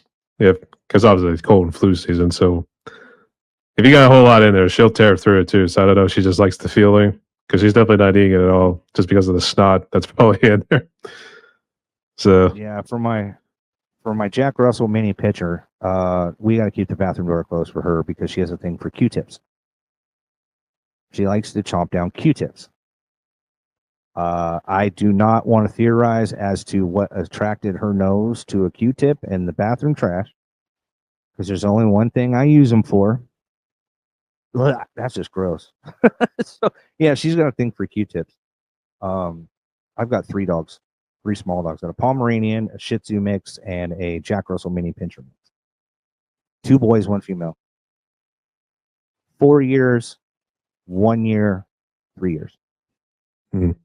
I'll say this isn't going to start forming a dominance sort of thing now between the 2 males now, is it? No. What's up as I come to that? The female puts them in check every time. Every time she comes out into the living room, they just stop, kind of look at her. She walks up, looks at, give them that sideways look, sniffs them, and then goes and lays down in one of their beds, and then just looks at them like, try and take it back. That she's the boss. It's her house. It's her world. She just lets us live here. She keeps the peace, so she keeps her sanity, I guess, too, whenever you think about it. Yeah, and I actually have paperwork on all 3 of them. All 3 of them are registered ESA animals through my therapist and my psychiatrist. So that's what I joke around. I'm like, man, them dogs are triple bona fide, triple verified. All their shot records, full papers on them, everything. I always have a fear that like somebody's going to try to take it. Oh, that violates this policy or this policy, just because for some reason maybe your dog might have barked a little too loud and irritated the wrong neighbor. So now they're going to go out of their way to complain, build a paper trail on you until either your dog goes or you go. Take one of my dogs. That's like trying to take one of my kids. I would not advise that. There's only so many lines you can cross, so yeah. I'll turn this neighborhood into Baghdad. He's trying to take one of my dogs. No boy. But so what all music projects have you been involved with? You been in a band? Actually, that's something I wanted to bring up with you too. But I basically do what we'll just call a studio band. But I think now we kind of use the term more for like basement band or house band or whatever, because we're not really touring. I mean, we're just mainly having fun. It was just me and another fellow out of Texas. Actually, it's funny you mentioned about Texas earlier, but we just have fun. I mean, he lays down the guitar, works the bass. I do the drums, and I do the growls. It was actually the first time I really wanted to do death metal growls. So that band is called Demiurge, basically a creator of the universe, for instance. So there's that project, and I've also contributed my drums to session work, which I don't know if you would consider maybe doing something like that, where you contribute your drums to like a song, for instance, because there's plenty of indie bands that I've interacted with, or perhaps in one way or another, are using like something to program their drums and stuff like that. So maybe your drumming too could Oh yeah. probably help out. Oh yeah, definitely. But I'll take any project I can get my hands on. I just love doing it. I just love playing. I'm just like, yeah, man, whatever you need. You want to play the Twinkle Twinkle Little Star death metal version? I'm down. Let's do it. I've always wanted to do a metal version of Kung Fu Fighting. To me, that song just begs to be turned into a death metal song. Um, I've had so far. Since I put this first page up within 3 days. No, not even that. 2 days because it was just the other day before yesterday. Had somebody hit me up asking the same thing, that if I would record and send them. He's a really good guitarist, which is something that I actually want to talk to you about. Something on TikTok that's actually really, really cool. It's a group of musicians on TikTok, all a bunch of metalheads. You've got guys in their 60s, 70s. You got kids 17 years old. There's a couple of women guitar players that are just Zach Wild. Look out, man! They're coming for you. So just all types. But yeah, asked me if I were to record like drum backing tracks for them. And of course, tell me how to do it. I can record it, but I don't know how to send it to you. I don't, that's like, there's a certain limit to where my tech knowledge goes. And then basically, if it's a cell phone, my wife can tell you anything in the world about it. If it's a Chromebook, she can tell you anything in the world about it. But when it comes to my setup over here, she's lost. She doesn't know an audio interface from, and then she just, that's your world. Tell me how much it costs. So I've got it severed. I have figured out how to do it all. It's just sending that sound file to somebody. And because what I'm nervous about is some of the sound quality getting lost in translation. Like when I post to Facebook, the volume sounds kind of, and it's almost like the bass of the song is almost a little overpowering, but at the same time, I want it to hit. I want somebody to put their headphones on and feel like they're sitting next to, somebody's booming car audio system, because I'm just doom. I don't like a bang. I like pop and doom deep. Um, yeah, I'd love to do projects, and like I said, anything. I keep these guitars here in case I know somebody that plays guitar, that because I can run all that through the same interface. All I can do is unplug the drums and plug in the guitar. So have them record a drum, have somebody from record. It's hard for me to come up with things off the top of my head, but if I've got something to go, a guitar track, a song, anything, the slightest little thing to go along to, everything becomes, give me a minute, I'll figure it out. Give me 10 minutes, I'll come back to you with something. Don't worry about it. I got you. So doing 3 hours later. People. Yeah, 3 hours later. The longest it's ever taken me to learn a song is 3 minutes. My average is 17 minutes. 17 minutes. The I Prevail song, that one started to frustrate me a little bit. That one took 40 minutes and 32 seconds to learn that song. And no, that's not just, I'm counting from the time, because what I do is I hit record on my phone, because I always, okay, so I don't forget to hit record on my phone. I'll hit that and then go and like turn my lights on, go get something to drink, whatever else I'm going to do before sitting down, get my sweat towel good and ready, bottle of water, and then get the song loaded up on the laptop, and then just sit down and play. And then when I go and edit, I just edit all that crap out. But that's, yeah, so I end up with, like a 2.5 hour clip, but it's really only about 35, 40 minutes. Well, I'm sure which comes down to for TikTok a minute of usable footage. That's all you can post is 1 minute. Facebook is a minute and a half, unless like that page that I did had where I met you. That allowed you up to 3 minutes, which I thought was, oh, yes, that's almost entire songs. Which kind of forces me, because when you know your footage is only going to be a minute, minute and a half, you get kind of lazy and you're like, well, I really got to learn a minute of the song. I don't really need to mess with learning the whole thing right now. But when you can post up to 3 minute clips, it's like, now I have to learn the whole song, because I don't know which part of that I'm really going to be putting in. Am I going to shave off part of the intro? How am I going to make that fit? So, but I love it every step of the process. Absolutely love it. Wouldn't give it up for anything. I think YouTube started doing their shorts now to be like 3 minutes as well.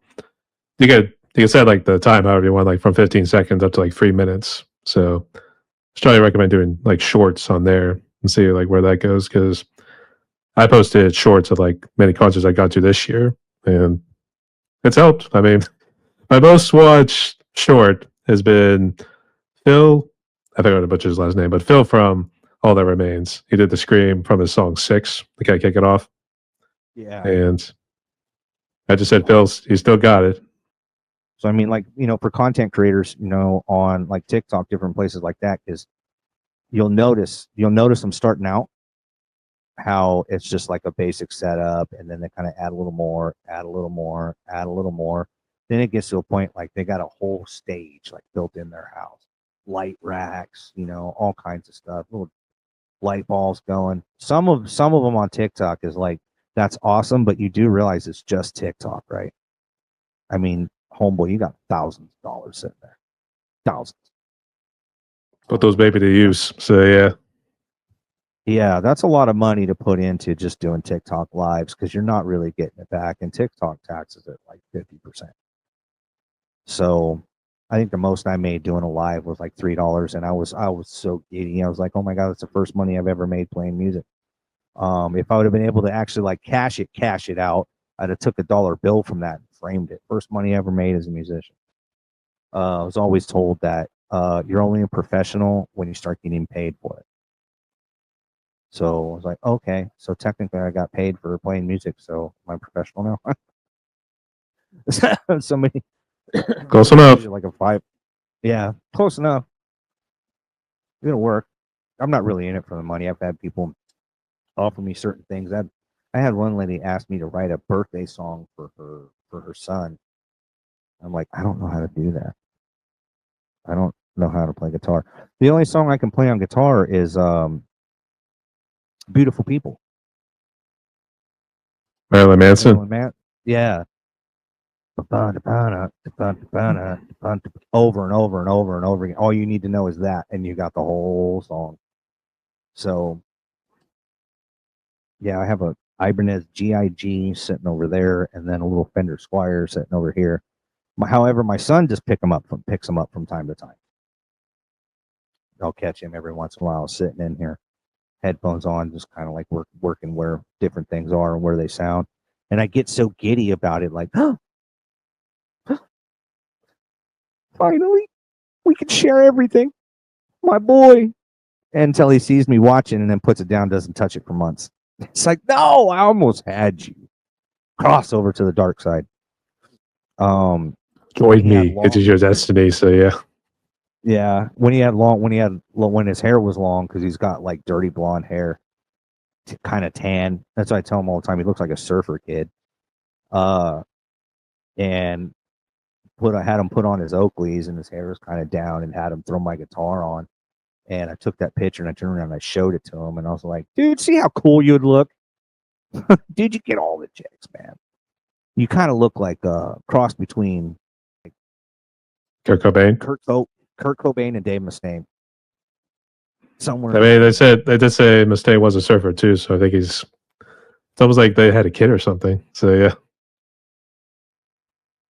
But nah, he doesn't really have an interest in playing. I don't force anything on him. So I always tell him, my rule of thumb is, if you're going to start something, you're going to finish it. But if you never want to do it again after that, I'm okay with it, as long as you finish what you started.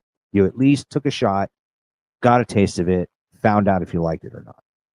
So that's always been my rule, and they've always stuck with it. When my daughter was done with basketball, she couldn't get out of it. She couldn't get that jersey out quick enough.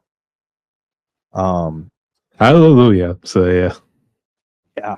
No more doing planks, no more doing laps or push-ups or any of that. I wonder ahead of time. I said, they're going to run you. This is not going to be easy. It's not going to be, you got to work for it to get fun. Same thing with music. You have to go through that blood, sweat, and tears process. And then when you finally get there and you look back on it, would you want to go through it again? Probably not. But do you appreciate it a lot more? Absolutely. Absolutely. Because you look back and you're like, wow, that was hard.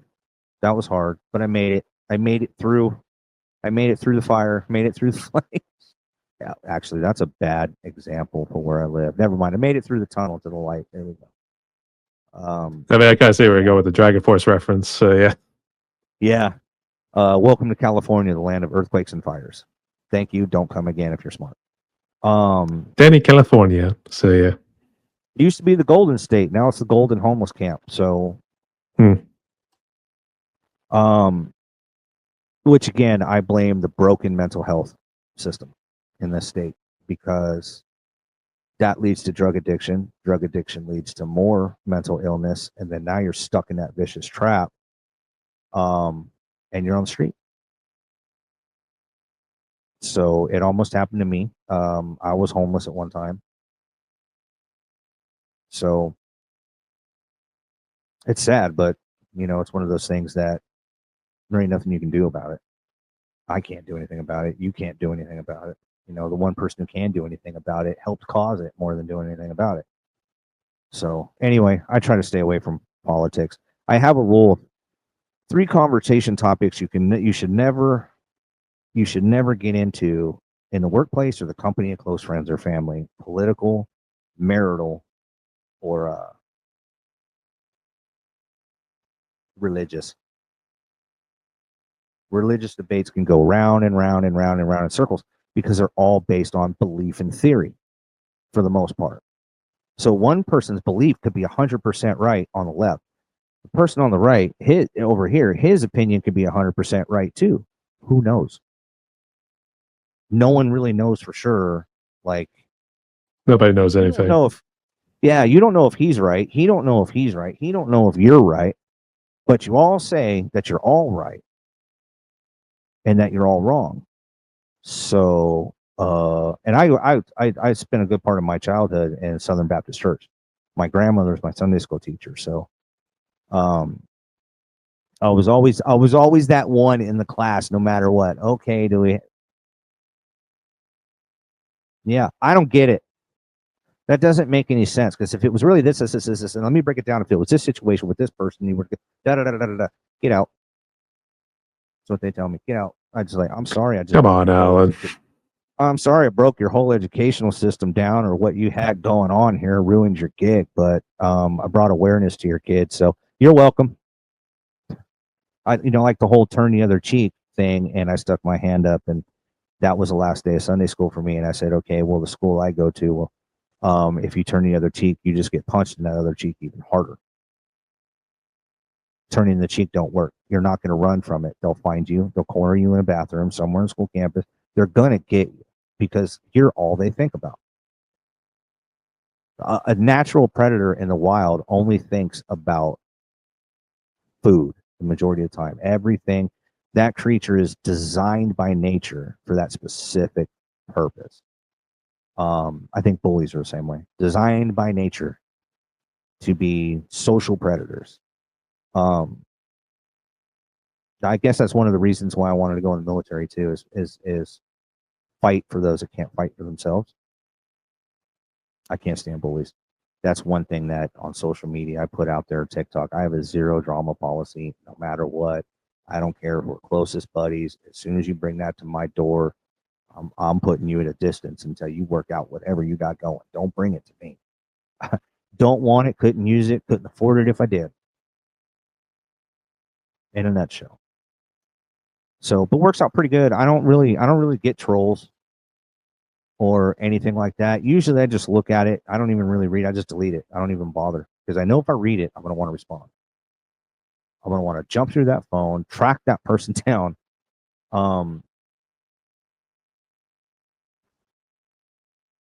Yeah, music has always been the go-to.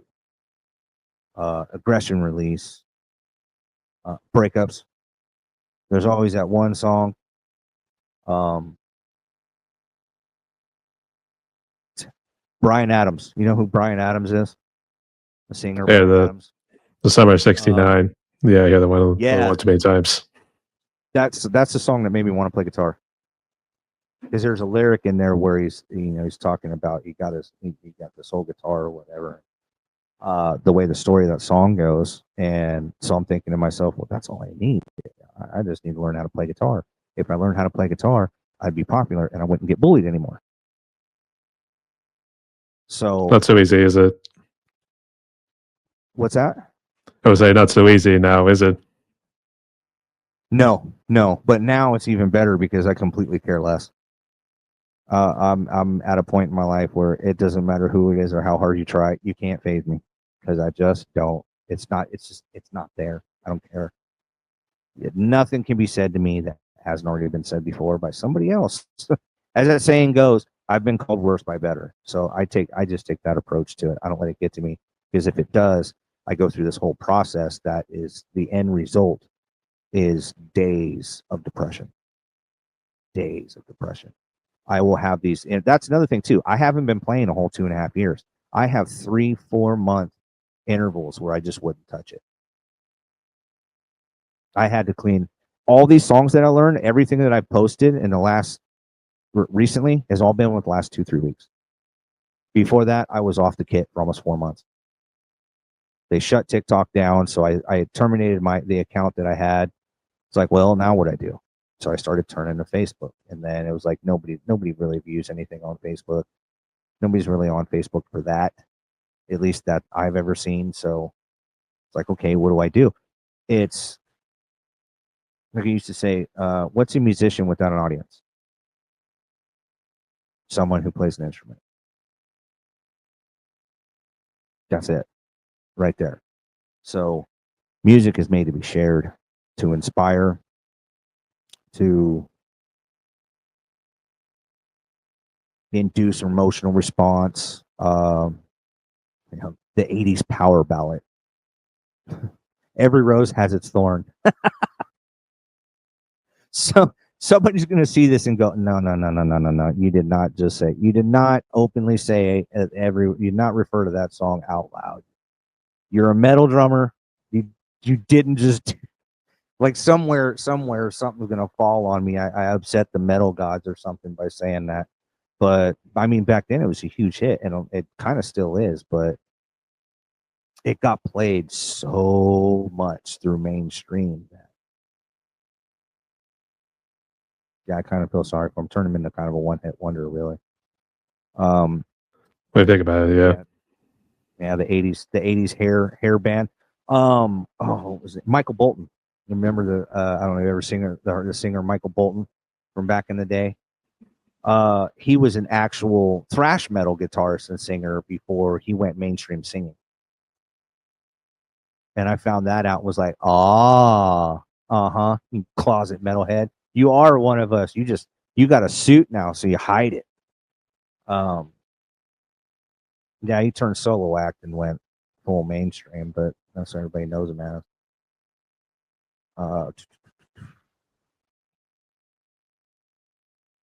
I'm waiting for a project to come down the road. I'm trying to post stuff like poking fingers. Like, come on, man. Somebody give me some work. Let's do something. So yeah. All right, we'll see what happens. So collabs. So I know you had a whole list of questions, didn't you? I did, yeah. I'll race through some of them, yeah. But just real quick, do you use AI? Like I know you use social media for a good number of things, like mainly going live and that sort of stuff. I guess. Do you use any AI for anything? No AI. I don't even know how to use it. I wouldn't even know where to begin. And it just the term. Okay, when I was coming up, Back to the Future 2 just came out. So the words AI is scary. We're the Terminator generation, you know? So it's like makes me kind of nervous. Like, do I want to I don't want to play around with AI. I'll get somebody else to come in here with their computer and do that. So if anything goes bad, they break their shit. Not mine. But yeah, no AI. It's just I run. What do you mean exactly for the content or? Some people use it for artwork. I wasn't sure if you used it for like your logo, for instance. No, that's actually just when I upload a video onto Facebook, I just pick it from the option they have right there. That's all I did is I scrolled over to this one lettering, picked the color, and then just put it there. That's it. And then I got to looking at that and I showed it to my wife. I'm like, I just accidentally created the logo. So it's right there. I wouldn't really draw it up any better than that. And I don't know if you want to wait to get into that, but I want to brand that logo. I want to incorporate that logo. I don't. It's I've shifted from mainly wanting to be on a stage or necessarily in a band or performing to I want to build AKD drumming, AKD sticks, AKD heads, AKD drum sets, AKD E kits, like the Nike Air of drumsticks, all kinds of camo sticks, sport colors, like you see tennis shoes these days, and then just down the side, nice and fancy, AKD. So that's what I want to do. That's my main. That's what started it all. The page I put up where I met you, that's what started that whole process. It was like, that's it. I'm doing this. I'm going for it. And then they took my stuff down. So now I got to start over again. Oh well. You copyrighted yourself, so yeah. Yeah, I don't know how I managed to do it, but I'm pretty sure it was with that logo, that AKDrumming logo. I got myself in trouble with it. I told my wife, I'm just like, hell with it. Let's just go run over here to the courthouse real quick, fictitious business license, whatever it is, incorporate that bad boy. Copyright it, or like someone told me once there's a way to do like a poor man's copyright. Like if you have a design of something, write it all up, your description, do your prototype design, your sketches and everything, put your whole packet together, and then put it in a sealed envelope, mail it to yourself, and then don't open it. And it's like what they call poor man's patent. Not too sure. Yeah, I've heard terms like that before because I did design something once, and then they told me that I would need to come up with $60,000 for research and development costs. I said, well, if I had $60,000, I wouldn't be on the phone with you. I would bypass you altogether, so I didn't have to pay you anything. It was for basically a baby bottle maker that was based off the design of a Keurig. So one side had a tank of just like formula or whatever, how it works. Then you just take the bottle, lock it down, hit 4 ounces, does it good. Got that idea. My son woke up in the middle of the night all the time needing a bottle, and I have to stand there waiting for the water to get right temperature. And like he's in there screaming and and not feeling good, fever, whatever. And it's like, oh my God, there's got to be a better, faster way to do this. And then it clicked, sketched it out, drew it all out, wrote it up and everything. Lost it. I have no idea where it went, but I know nobody got a hold of it. About 7 years later, my ex-wife saw it online. She said, "You're not going to believe this. Come look at this." And they were selling them at like $280 something a pop. Exactly the way that I had it drawn out. I was like, mother trucker. Oh, there goes another missed opportunity. How many more of those am I going to tolerate? So, yeah, no. I want to brand the AKD. And what's funny is like that's another thing is like nobody really realizes, well, except for maybe you now, but it's my name. I figured it was, yeah. Let people try to figure out what the AK or AKD thing is or whatever. Let them try to figure it out on their own. I got the A. I don't know what the King is. I was gonna say King, or K, yeah. So that's just my last name, Kent. That's it. Okay. Alan Kent Drumming. Okay. I was gonna say, I think I found your other account on Facebook because obviously because of that whole copyright deal, I had to look for the other Facebook account that you were using, and I thought maybe it was just something made up. Actually, let me go check it out. Yeah, Kenta, so yeah, Alan Kenta, or however it was. Yeah. What I did was I took the first letter in my first name and put it as the last letter of my last name. The first letter of my last name I put as like the first letter of. Anyway, I just kind of took those and switched it around because Facebook would say, "Oh no, we just shut you down. We caught you trying to put up another page." So I had to throw it off by a letter. And at first I was like, "Oh, cool, he found my page." Wait a minute, how did he find my page? Luck of the draw. So yeah, that's actually one of the problems I have is I was hoping I'd never get to the day where I heard the actual word being used, psychosis, paranoid psychosis. So it's like the first instinct in my mind was, how do you find me? Wait, I guess don't do that. Don't do that. There's something going on. Calm down. He's not a spy. This is the CIA. So yeah. Yeah. Well, I'm like, well, if you want my Facebook page that bad, have it. You know, it's like I tell people, so I don't keep any money in my account. Go ahead and hack my bank. Pay my bills for me while you're at it. When are you going to get the dollar in my savings? None of my money goes in my own bank account. None of it. As quick as it does, it comes right back out. I just don't even take the chance at all. So, and then for a while, I would not even have a checking account and I would shell game it between different prepaid cards. So one of them I would use for like buying stuff on Xbox. One I would use at the convenience store, and one I would use for ordering off of eBay and online. And I'd switch, alternate back and forth doing it. So that way, if they go and hack me, go ahead. I only got like $8 left on that card. I've already moved on to another one. Good luck. Hey, it works. So contingency, yeah. Contingency plan. So yeah. I've heard a person say one time that if you're the kind of person that needs to have a plan B, you're never going to be successful because you have no real faith in your plan A. And in my opinion, it's common sense to have a plan B no matter what. Have some kind of idea, like because I have a motorcycle too, or I don't ride anymore, but little Honda Grom, and I got into an accident with that. And I learned real quick that those moments come where you got to decide left or right. What is it? What's it going to be right now? I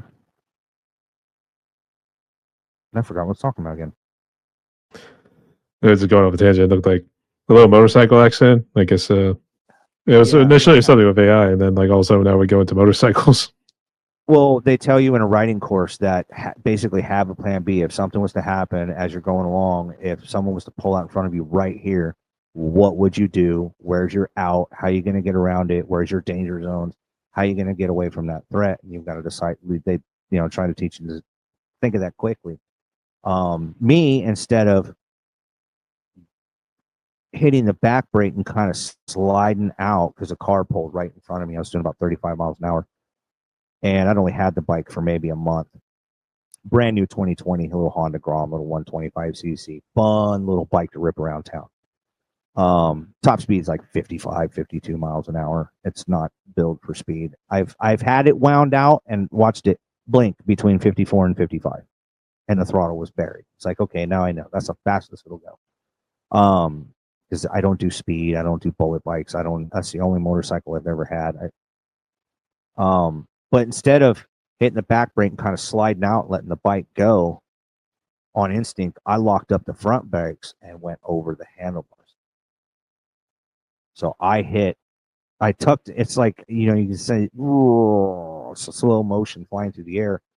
I tucked in on my left side, impacted on my left side, and did fractured my left arm. Road rash like crazy. My bike landed on top of me. It was right in front of a tire shop. Luckily, I was right across the street from my house. I had just left to go to work. I didn't even make it 1,000 yards. They say most accidents happen close to home.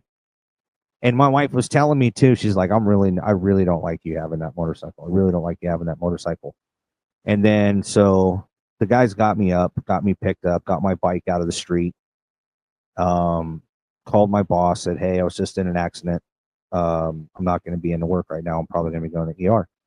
So went and sat down, lit a cigarette, and called my wife and said, "You know that thing you were hoping was never going to happen? Yeah, it It just happened. happened. It happened. I think I'm just like that. I happened. I think I broke my arm. We got to go to the ER. Can you come home?" Because she had the car, and I walked my bike home and parked it. Left arm just couldn't even bend it. So I've been through scrapes like that before. I probably had last I counted about 14 broken bones total, several concussions. It's like it's I feel like a walking crash test dummy. And even despite all that, I'm still shredding or learning to shred it on the kit. It's so fulfilling. It's like finally I'm good at something. And then I asked my wife just before coming on here. I said, by the way, please tell me that that's not all in my head. I can't. I'm disassociative, so I sometimes I can't tell if I dreamt something, if it happened constantly, and I'll be right in the middle of what I'm doing. Like a couple of times I've been talking, I just go blank. So yeah, I've had a lot of little dings and bangs. That's for sure. But nonetheless, it's because you're doing well there, mate. So, all right. So, and not to interrupt, Alan, but so yeah, not to interrupt, but we are almost out of time actually. But Okay. we'll do one more question actually. But before we jump into it, I know you asked me a couple questions earlier. So, say other ones you want to ask me. Not really question wise, but there was something I kind of wanted to do. I got permission to. I don't know if you're okay with it. The group that if you know anybody watch this does the same thing like on TikTok or anything. There's a group of us on TikTok that are called the Mad Men of Metal. There's Mad Men of Metal, Mad Women of Metal, Mad Kids of Metal. So every time I post a video, I tag Mad Men of Metal on it, and sometimes some of the guys will be jamming and have a Mad Men of Metal t-shirt on, always looking for that tag, right? Second I see that tag, automatically like, repost, comment.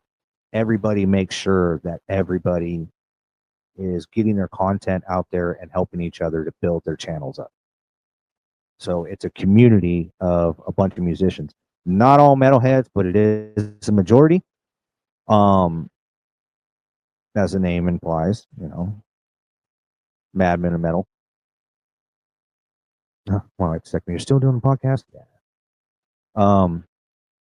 So yeah, guys are super awesome. So I'm involved with that, and so I had to ask the guy that started it. It's like, hey, is it okay when I go on a podcast if I can kind of like talk to you about you guys for a second? Because I don't know, for me, it's like super cool. And as far as a lot of the heavy metal musician content kind of community goes on TikTok, it's about every third person you come across. You look down in their little bio info and pull it up, and it'll say Mad Men of Metal down in there, tagged in there. About every third or fourth one you come across. So it's like kind of got a little bit of a monopoly going on, but everybody's fair, everybody's cool, everybody looks out for everybody, no drama. Absolutely love it. So those guys are always commenting. They were there commenting when I was first starting out, when I absolutely sucked. Because I would have to post songs over top of what I was doing and try to get the video to match of where I was playing it to where that part is in the song. It was the only way I could post on TikTok. And these guys were still like, "Oh man, that's cool. Sounds awesome." I know it don't, but thank you. And it took 2.5 years to build my channel up over 1,000 followers. With this one, I have gone over 150 followers in 3 days. So I noticed a real big, as a musician, when you're good, people want to know you. And I've never had that before. So that one's, and it's kind of going more and more. And of course, the TikTok groupies are showing up because I do songs like Lips of an Angel by Hinder, I try to put a little something out there for everybody, a little country, a little alternative, soft rock, metal. I did like Dead Skin Mask. I did a cover of Dead Skin Mask, Slayer, and Skeletons of Society. So I did those two. So it's like everything from Luke Bryan to Nickelback to Hinder to Slayer. Try to do a little something for everybody. And I've noticed that has on my channel a lot of because a lot of those songs will attract that female demographic. And it is a statistic because I looked it up on those how to build your channel. People put out tips and everything on YouTube about how to build your channel, and a lot of them will always say the same thing. 7 out of 10 on social media will follow you back. That's just a way of looking at it. So yeah. Yeah, I put it to the test, and it's like, okay, that's actually kind of true. So, so I'll find something like, I don't know, some of the videos on, or like a Luke Bryan song, because my wife's big in the country too. So what I do is I spy on her playlist. So I look at what she likes. And I'm like, okay. So now that gave me a little bit of a peek into that window. So then I kind of jot down a couple little mental notes of a couple songs, Luke Bryan or, whatever it might be, Blake Shelton. And then I'll go and throw one up. Like I did the Margarita song by Luke Bryan, shredded it. Not a single fill I did in that song was written in the original. I had no idea what they were. I made it up on the fly as I was going, start to finish. From the time I hit record to the time I posted it was a little over 12 minutes. Never played it before. I looked at it and I'm like, that's not me. I don't know how to do that. I'm seeing myself doing it, but I don't know how did this just happen? I take a break for 3-4 months, don't practice, don't touch my kit, come back to it, my skill level's doubled. I don't know. I'm gonna ask the docs about that a little bit, because it's like, you guys need to pinpoint this a little more for me. I want to understand like how I tick. Why does this kind of stuff happen? Thought process is always super fast, which is not good for relationships. If you can shut down an argument in your mind in 2.2 seconds and already be in a conclusion, not good in a marriage, because sometimes your wife wants to argue it out, to get it out, to vent it out. And if you like, yeah, nope, settle, I'm gone. It's not It'd be nice, yeah. Yeah, it's not good in a relationship. So it's more healthy to sometimes just have those arguments out. But the key tip I'd give anybody to that is, whatever you do, don't take it to bed with you. Whatever argument you had during the day, wake up fresh the next day. Don't bring it into work with you. Don't bring work home. Keep definitive like lines on things, or what I call it, just putting things in boxes, keeping things nice and neat and efficient. Would you say that's your message of hope for musicians and people out there who are perhaps struggling with all the negativity going on these days? Yeah, let it ride. Just have fun. If you're not having fun what you're doing, you're not going to progress, in my opinion, because you're gonna you hit that frustration point, and you start to lose interest because it's getting over that hump. You just got to make the choice of like, nope, I'm going to do this, and or whatever it might be, and figure it out. But what I do is, because like I said, I don't know counts or measures or right, left, kick this. I don't know any of that. I can barely do a paradiddle. I can't quote you a single rudiment, fundamental. I barely know what rudiment means. I break things down. So how I look at it is, everything's a system of threes. Real quick before we get off, I know we're running out of time. Kick pedals, the floor, level 1. As a drummer, that kick pedal is more important than the rest of the kit. How I refer to it as, like a guitar player, your picking hand's more important than your left hand, because you can hit notes all day long, but if you don't know how to put a rhythm and a melody to those notes, It don't matter. So tier 1, the floor. Tier 2, snare and toms. Tier 3, the cymbals. And I'm going to learn them individually and then start learning how to, now I'm going to put this with this. Now I'm going to put this, starting to move the pieces around a little bit and look at it. I see it more of that is, to me, it's not an instrument, it's a puzzle. Every song's a riddle to be figured out. So it's also, that is trying to put things, perspective versus perception, put things in a mind frame that makes it easier for you to understand. Starting out, and pretty much I'd say starting out with anything, not just music, is a good way to go. Stop for a second and go, okay, what's part A, part B, part C? Where do I start? There has to be a starting point somewhere. And then there's the simply making decision to start. And then there's staying with it. So, but yeah, if there's no fun, there's no heart, there's no feel into it, then it's music by numbers. And if you're looking to get a fan base, it's kind of a bad way to do it, in my opinion. It's just about anybody can learn to play a musician, but not everybody can be an entertainer. So, like with my drumming, I don't try to do both. I just get so into what I'm doing. I don't know. When I hit a cymbal, I make it look like a samurai sword slash. Bam! Throw flair to it, you know.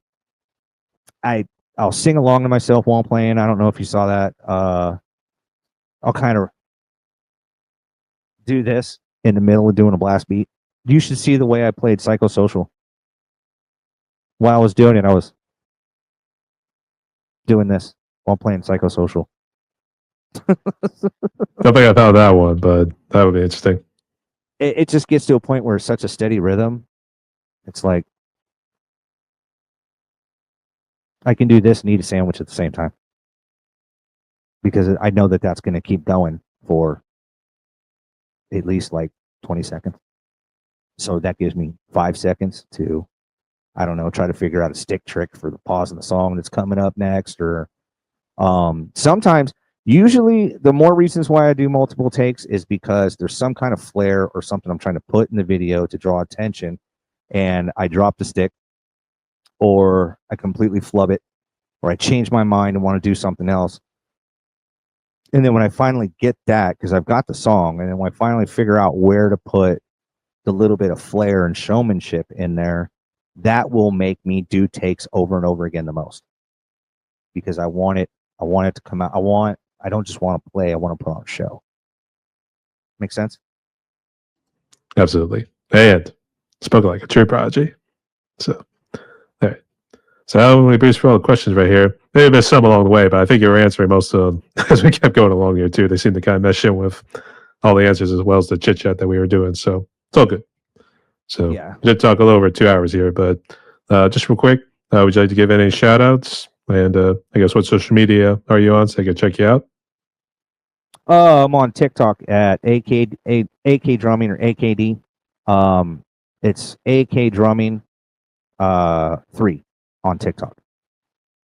So, you know, the AKDrumming or AKD logo with just the number 3, because, well, it's tagged on so many different accounts. I have to add a number to each one.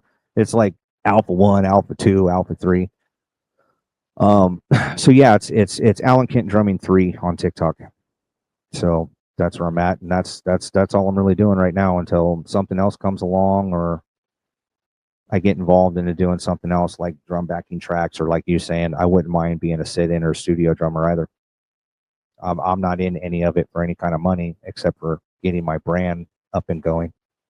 Something I can leave to my kids. I do know a good number of indie musicians, so maybe we'll see what they could say. See if they're looking for a drummer. I'll say I'll put your name out there. Oh, awesome! Yeah, I've had one person ask me if I teach, and immediately the thought in my mind goes, when one can no longer do, teach. And I had someone ask me if I taught drums, and almost immediately like, no, because I'm not ready to give up yet. I'm not ready to say I can no longer do, so I'll teach. I just started out, so don't use the word teach at me yet. I wouldn't know how to, really. I mean, it's like with anybody. What's the number one thing if somebody asked you, like, wow, how did you get so good doing this or doing that? What's the number one word, first thing that's going to come out of your mouth? Practice. It's almost like it feel kind of dumb for asking because it's like I walk into that every time. Oh man, that was so cool. How did you do that? I practiced it. You could also get away with saying rock band too. I know I mentioned it earlier. So they can also consider practice. So that'd be a good start. Yeah. Familiarization. Definitely familiarization. I've gotten to a point where and I have actually I don't remember what song it was, but my glasses were super fogged up and I was pouring sweat and I had sweat in my eyes and they were burning like crazy. I played 3/4 of that song blind. I had my head up and was looking down through the bottom of my glasses with my left eye kind of squinted just enough to see blurry dots of where everything was, and I finished the song. That's a trooper right there. Right? I guess so. That's a trooper right there. So, all right. Yeah. Thank you so much for what you do there, Alan. So it was a good chat right here too. But I have to close out like this. Everyone, my guest today was Alan, aka AKDrumming, shouting from the West Coast of Northern California. So make sure to go hit him up on TikTok. I have had him on Facebook, but it seems like he just wants to keep it strictly more with TikTok right now. So we'll see what happens. But this guy is looking to also do some collabs and everything here too. So let's get his name out there and increase his brand. So, Alan, thank you so much for what you've done right there, mate. And once again, thank you for your service. So, yeah, no problem. Thank you. You stay safe and God bless. Rock on. And a quick pose. Stay tuned, y'all. All right. Thanks for having me on.